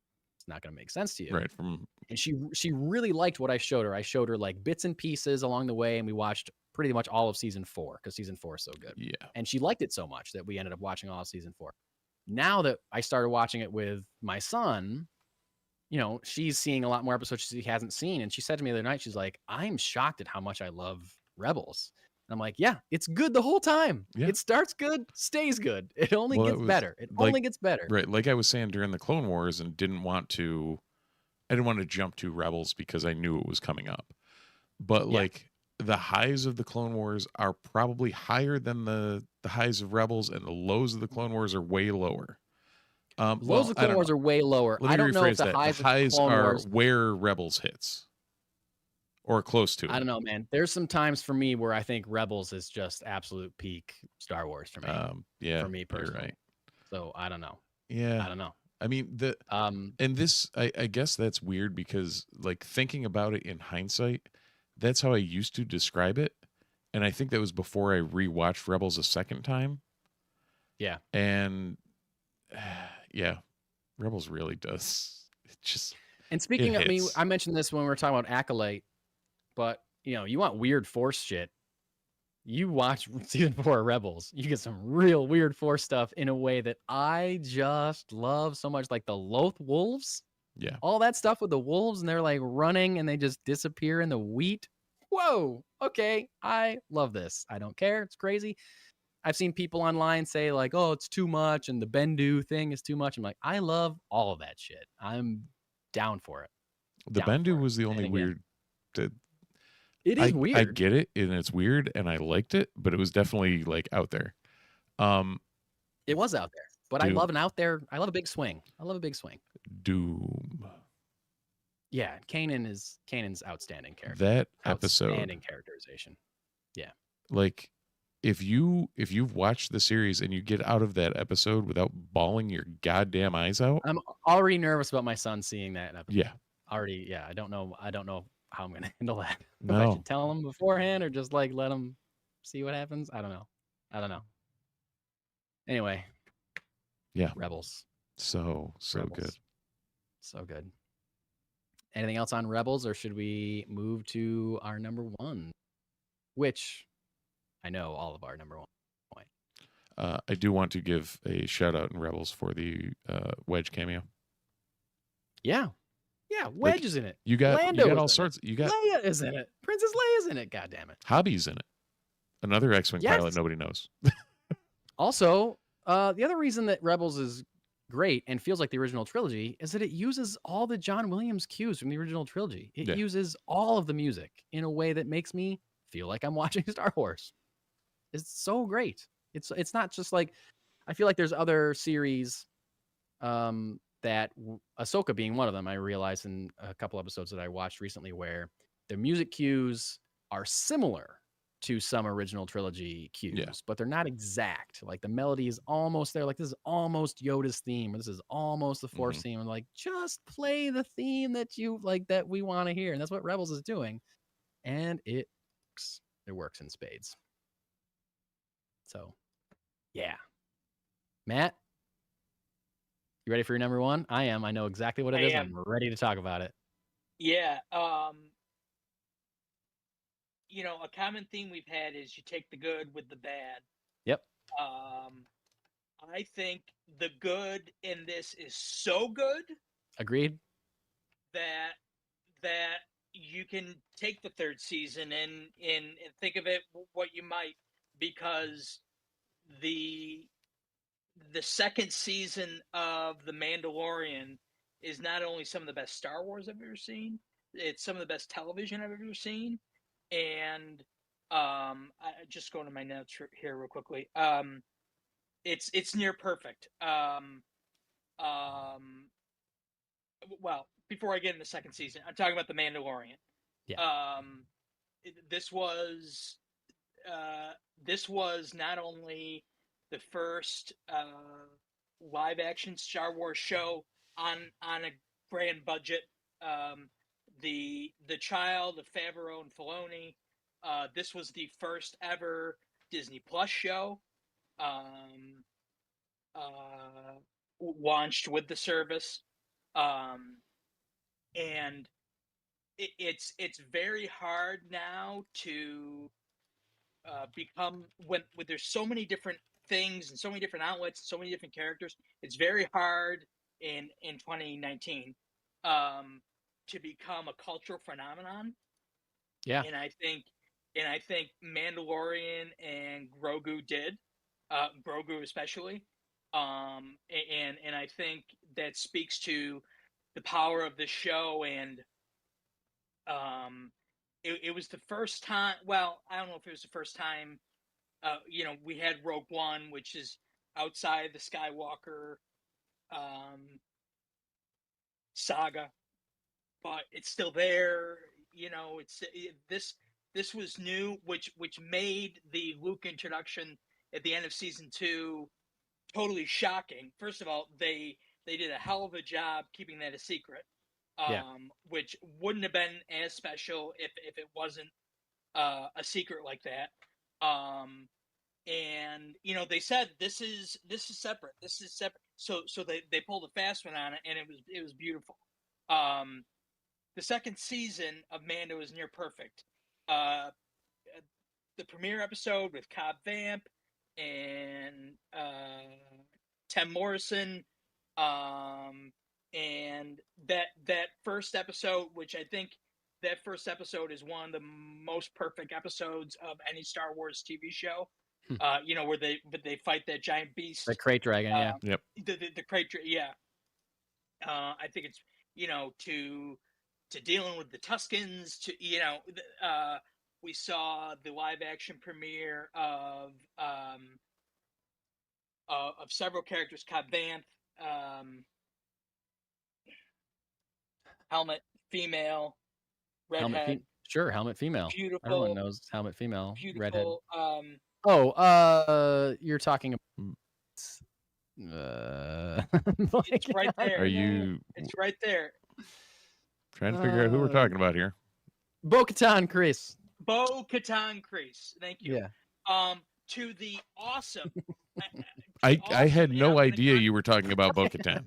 Like, Katie Sackhoff, I did not. I was you like, did say I helmet literally redhead. I know redhead. I literally had her Wikipedia page up 2 seconds ago looking at stuff, and it didn't dawn on me that that's what you were talking about. And I think how they introduced Boba Fett in there was just awesome. Almost, and I'm going to contradict myself a little bit here because I put Book of Boba Fett at 5. I thought the way they introduced him here is better than him getting out of the Sarlacc pit. Oh, I completely agree. I mean, it was just beautiful. I'm a simple man making my way through the galaxy, like my father before. I mean, it's just so well done. Yeah. Awesome fight scenes. There's a the penultimate episode with Bill Burr, where they're getting. I mean, it's great. What happened the third season? The third season kind of derailed a little bit because I think they, going back to Book of Boba Fett and what Mike said, I think there were, my opinion, I don't think the plan was ever to put Mando and Grogu back together. It shouldn't have been. That was not the plan. I think the plan was for them to be separated the entire third season of Mandalorian. Yeah. Yep. And do you want to know part of why it's down at 7 is because of that? Yeah, sure. It just seemed too fan servicey. Yeah, I agree with that. That's why Grogu doesn't really have anything to do in season 3 because they didn't write.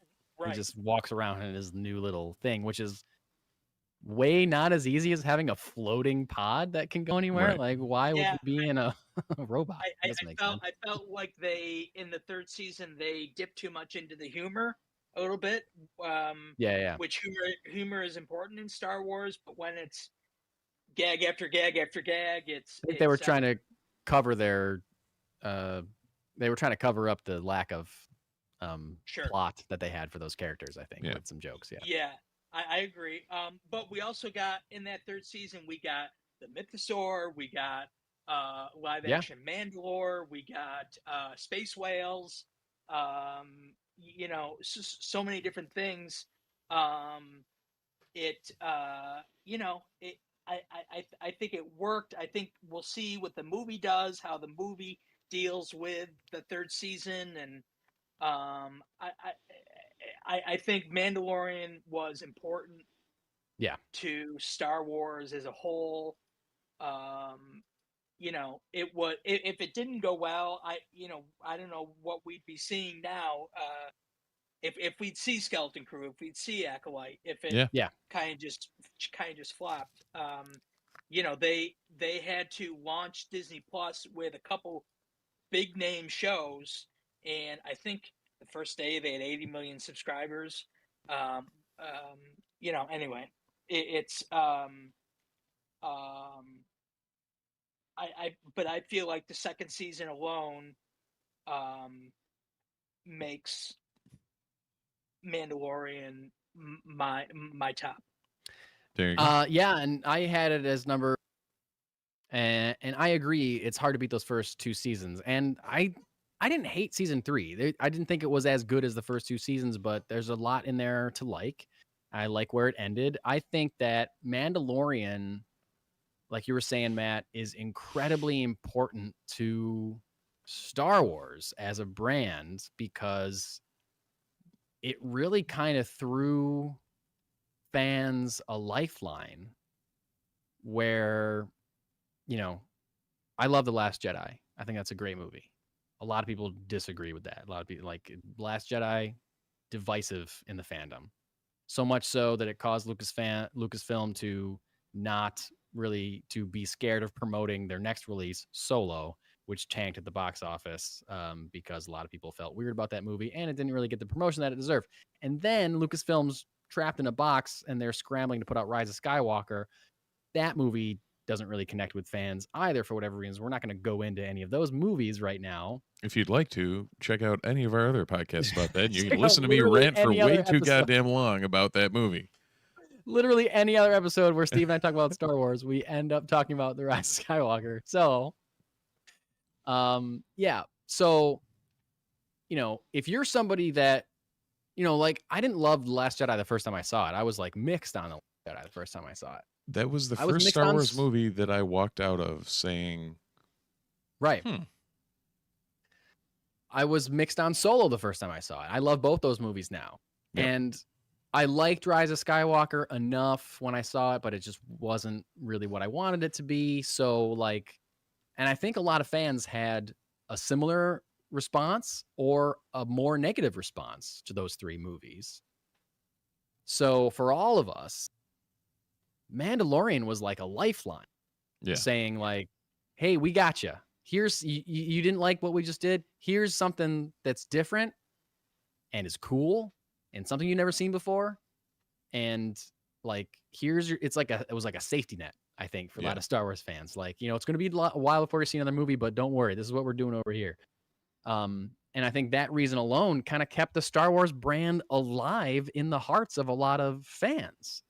And what it has been able to do, the things that has been able to introduce on television or into live action, whether that is Grogu, a baby Yoda, that is a huge contribution to the canon of Star Wars. An absolute huge contribution. He's like this big. I know, but it tiny. Speaks volumes. He speaks volumes. On the volume. The live action debut of Ahsoka Tano, like things like this are like, we don't get the Ahsoka show without Mandalorian. Like you said, Matt, there's a lot of I don't think any of these other shows go if Mandalorian isn't a success. I agree. And so, third season being maybe not as good as we wanted it to be or whatever, or lacking a little bit, doesn't take enough away from all of the great stuff about that show for me, which is why I had it at number 4 still. It's an incredibly important show. And it's a character that I love. Like I mentioned, we were talking about Book of Boba Fett. Like as soon as that character walked on screen, I was like, oh, here we go. Somebody that I love. So, I think a lot of people were, Steve and I included, surprised that the next Star Wars movie they announced was a Mandalorian movie. I thought, why shouldn't this just be another season of the show? But when you really think about it, it makes total sense why they would want to make a Mandalorian movie, because it's an incredibly popular show. It's an incredibly popular character. It's shown a lot of success with the fans. So yeah, why wouldn't you make it a movie? And even thinking about the show in preparation for this ranking made me even more excited about the movie, just to see where these characters are going to go and what's going to happen. So yeah, Mandalorian, I think, makes sense to be your number 1 for sure. Yeah, I agree, Mike. And I think that, I lost it. Sorry. That's okay. You think that it's good? Yeah, I think that it's good. I think it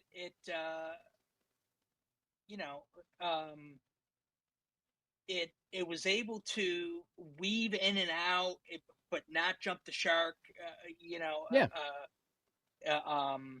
I think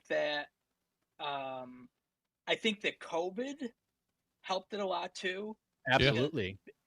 Because I think it was the big release during COVID. I remember, the episode 1 came out a day before Halloween, and it was a little before. It came out a little before COVID really hit, but I think it gained a huge following when people were just at home. Yeah, well, I was thinking of the second season in 2020 when. Okay, when, right before Christmas, we got the finale of season 2. And I'll never forget Mark Hamill's tweet. Anyone see anything good on TV? It was just great. But yeah, I think it was a good thing they filmed it pre-COVID, because we would have been waiting for the season 2 for some time. Yeah. Weirdly, no, the season finale of Mandalorian, I was actually making both of you two food when I was watching it. Oh, that's right. Yeah. I remember, we were in the middle of making the pierogi that we gave to you guys for Christmas that year. Yep. For the cookie exchange. I still think about that, yes. Yeah. And that episode like I aired distinctly remember that. Yeah. That episode aired on a Friday morning, and that Saturday was our Zoomania Christmas Spectacular. Because I couldn't wait to watch it, and my wife wanted to make sure we got those done. So I was like, all right, I guess I'm watching it. And then that happened, and I actively stopped doing anything else for 25 minutes and just kept rewinding and like, what did I just watch? Yeah. What did I just watch? Edge of my seat. I remember Mark and Katie being like, yeah, we watch it all up. We haven't watched the last episode yet. We'll probably get it after the New Year. I go, no. You need to watch it right now. Yeah. You need to watch it right now. I remember when we were at the Camillus Park. You know, we were all swimming in December. And I remember saying that to him. It was, yeah. Anyway, Go watch this yesterday. Yeah. All right. Well, it's 20 minutes to midnight. Should we? Is it really? Wow. Yeah, I think we should probably reveal, Steve, our number one picks here and talk about a show called. Should we say it at the same time? Sure.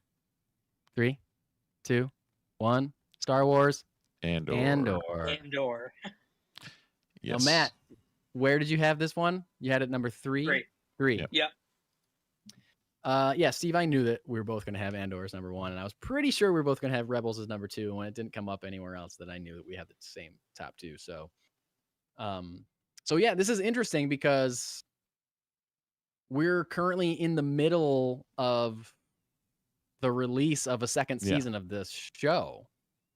And so literally we're recording this the day after the second drop of episodes for this season 2. Yeah. And as of this recording, I am not caught up on those 3 episodes. I've seen the first 4. I have not seen all 6 that are out right now of season 2 of Andor. But as I said to my wife before I came downstairs, I think even if season 2 hadn't premiered yet, I think Andor would still be my number 1 just based on season 1. I think I would agree. I love this show. I said this on last week's episode that I saw an interview with, or read an interview with Tony Gilroy, showrunner Tony Gilroy, saying that they want to take Star Wars more seriously than anyone else has ever taken Star Wars. And whether you're talking about season 1 or season 2 or even episode to episode, I think that is something that they completely nail. It's like, it's the show that really shows you in a visceral way what it is like to be part of a rebellion, to be really having a feeling of a boot on your neck, a government boot on your neck, and you are fighting for your life and trying to escape it and trying to restore some kind of order to the world that you're living in. Very poignant. A lot of themes that speak to things that us Americans are going through currently. Yeah, it's not hyperbole. Yeah, it's not hyperbole. Yeah, it's not to get super political here, but it's very relatable. Both season 1 and season 2 so far have been very relatable. I hope that it doesn't get more relatable. Right. But who knows?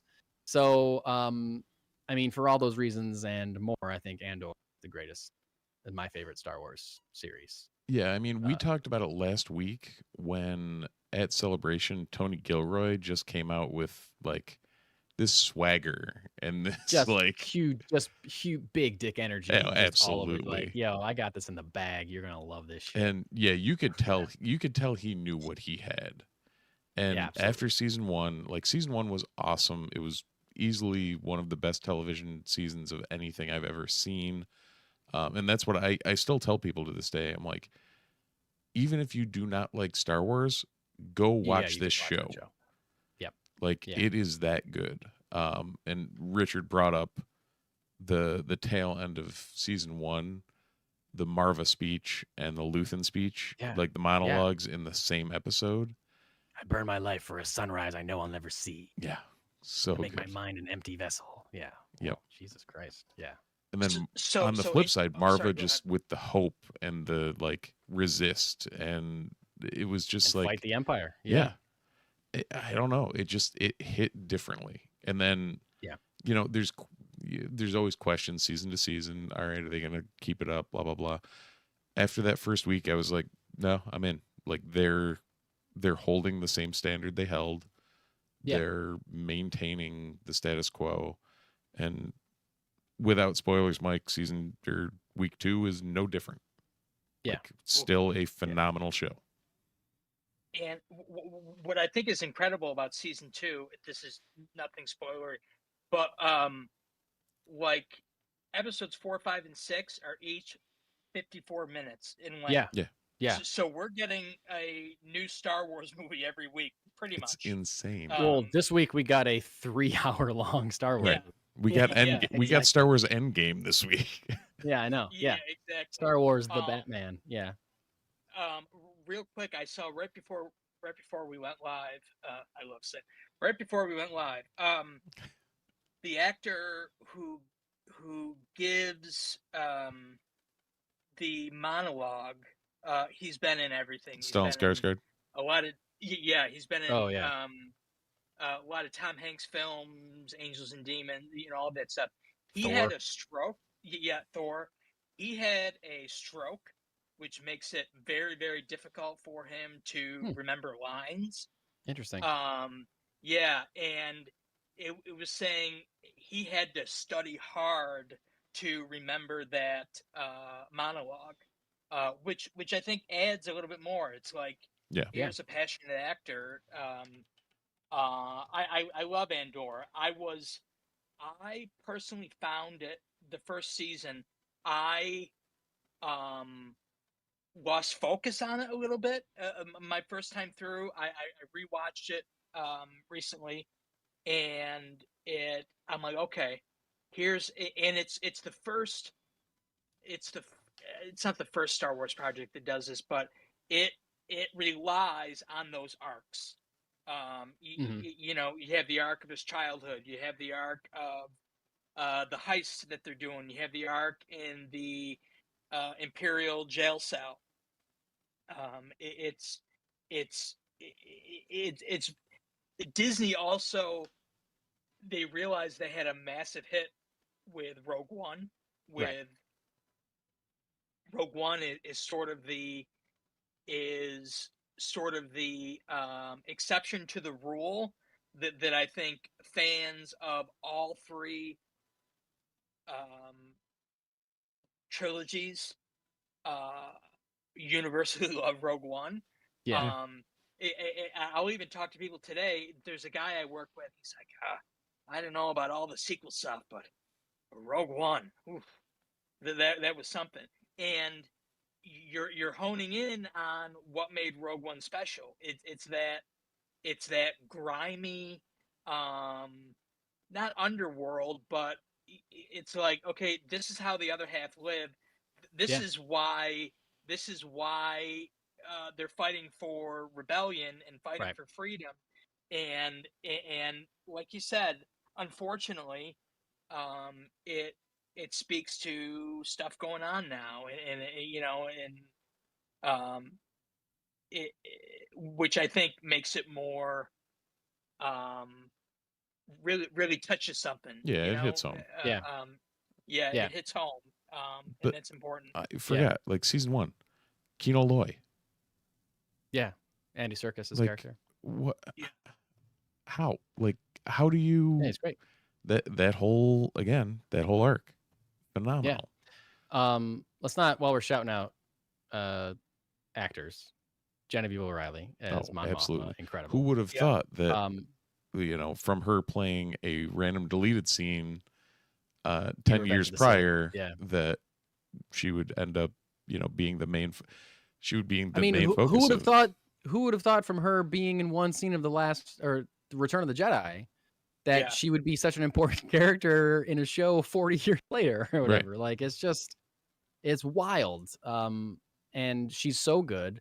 Also, I mean, he's in Rogue One also, but you really get a lot of great stuff from Forrest Whitaker as Saw Gerrera in so far both seasons 1 and what I've seen of season 2. Like, oh my God, he is good. Like, yeah, he's an Oscar-winning or Oscar-nominated actor, but he brings like such a intensity to that character who deserves a lot of intensity. You have to be to perform that character. So, acting all around out of this world. Yep. And I think it was an interesting choice. I mean, Cassian, similar to what I was saying about Rebels, like you go into Rogue One, you don't have a ton of expectations because you're meeting all new characters that you don't know. Besides, you get a cameo from Mon Mothma, you get a cameo from Bail Organa. Yeah.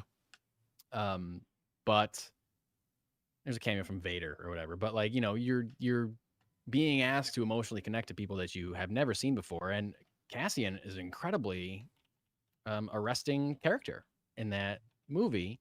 and you form an attachment to him very quickly. But despite that, I wouldn't have guessed in a million years that they would pick that character to build a series around. No. And I think that was part of, I remember hearing that Kathleen Kennedy, after Rogue One was such a big hit, went to Tony Gilroy because he helped, uncredited, I think he directed the third act of all the reshoots for Rogue One, and did some rewriting on that, which has saved the movie, really. Yeah. That's why there's so many shots in the trailer for Rogue One that don't exist. Film, because it was such a troubled production that came out great. That one TIE Fighter. TIE Fighter, yeah. Her running along the beach with the plans in her hand, like that doesn't happen either. Yeah. But he said I would do something about Cassian, and I would show a prequel about how he formed the rebellion, and she was like, okay, and she went away. But then a year later, came back to him. She was like, let's talk about that a little bit more. Yeah. Because I think she rightly, similar to me, be like, I don't know, story there, right? But oh my God, is there a story there?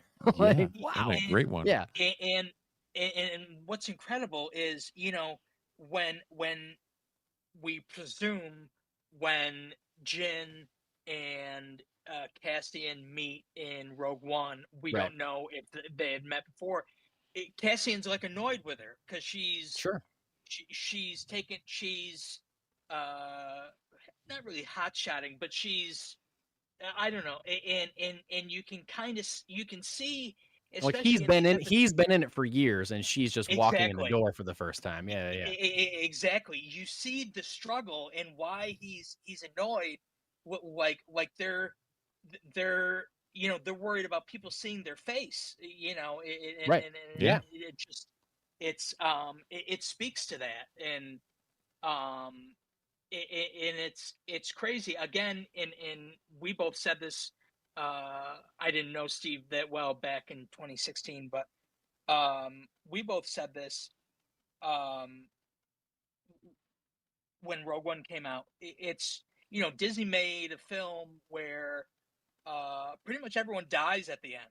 Yeah. And what Cassian's where Cassian's arc leads him. Right. But you want to know how he got there. And it leads him to a beach, Matt. What are you talking about? Yeah. Well, it's the same as Rogue One is such a great story, and it's such a captivating story and an interesting one, despite knowing that they're going to succeed in their mission. You don't know that they're all going to die necessarily. Like, it kind of makes sense that they all are going to die because they're not in A New Hope, but they get the plans because A New Hope opens with Leia putting the plans in R2 and Vader trying to get it. Like, that they succeed. So, but despite that, they found a way to make it an incredibly interesting story that is engaging and keeps you on the edge of your seat, and also lines up perfectly with the story that comes after it. And so far, Andor is doing the exact same thing. And I'm sure that it's partly because some of these same creators are involved, specifically Tony Gilroy. They are finding the right story to tell that doesn't foreshadow anything necessarily, but it definitely shows you how the character became the character that and shows you in a way that is interesting and surprising at the same time, when it shouldn't be surprising, really. I said earlier, great projects are ones that can elevate other projects post, Andor elevates Rogue One elevates Episode 4, which is a huge thing to be able to claim to do, that you make the first Star Wars movie a better movie by your prequeling. Have any of you guys seen that cut between like the Vader scene straight into the next Vader scene? No, I haven't. I know that it's out there, but if you find that, it's a perfect cut. Like they lined it up impeccably. And there's a great deleted scene from New Hope where Luke and Biggs are looking up in the sky. Oh yeah. And you see a battle up there. Yep. And it's like, wow, this fits so well, you know. Yeah. Yeah. Not to not mention him, but we never said Diego Luna's name once. I know, yeah, we should definitely and shout out it's mildly insane. Yeah. But I guess that's the other testament to this show is Andor is the main character, and Diego Luna is an absolute wizard in this. But like Bix and Marva and B2 and like Skarsgård as Luthen, like Luthen Rail. Yeah. That character, like so conflicting, so brash, so like playing both sides at all times. The only thing that matters is getting ahead. The only thing that matters is the rebellion. Yep. And then you compare him with Saw, who we've seen multiple times now, and like how both of them are doing the same thing for the same reason in very, very different ways. Mm-hmm. And then you compare that to what Mon Mothma is doing, what Cassian's doing, what like they're showing all these little pieces. And it's showing how this rebellion is still very fractured.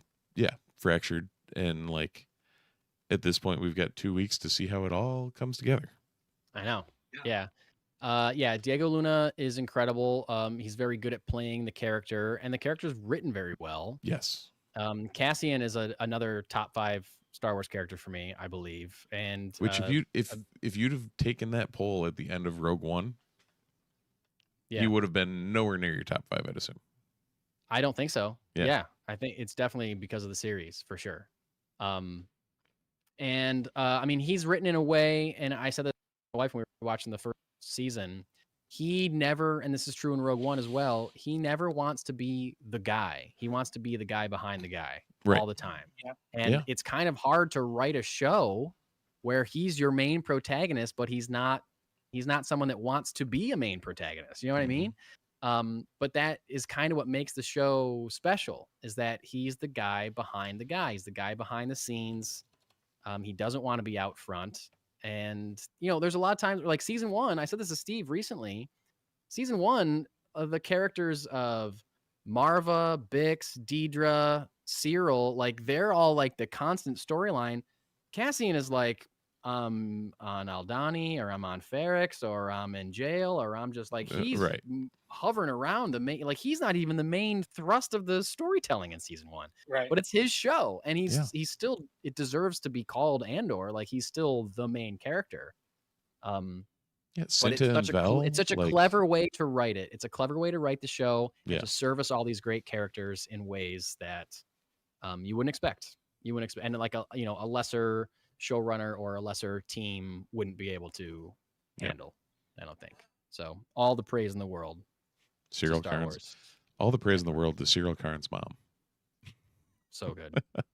So good. So good. Love that character. I love all the characters. I love all the characters. Literally all of them. B2. Dedra Meero. Incredible villain. Yeah. Incredible antagonist. Yeah. All right. We did it. 3 minutes to midnight. Did we do it? We did it, and we barely went over 2 hours. That's why I was like, let's just keep it at 5. We're still going to talk for 2 hours. Yeah. We don't have to squeeze a top 10 in here. That would have been. It's no 3 hours like last year, so we're getting there. Yeah, last year was too much. Yeah, last year was too much. So we're last year we did 5 and 5, right? Yeah. Well, when we rank the movies, you got to rank 11. You know. Yeah. But anyway, that took a long time too. So anyway, hey, we did it, folks. We did it. Sorry, what were you gonna say, Matt? I think I can't remember. All right. Happens to the best of us. Well, you know what you could remember? You could remember to check us out on the socials and leave us a review and subscribe to us on YouTube. Yeah, you could do all that. Like and subscribe.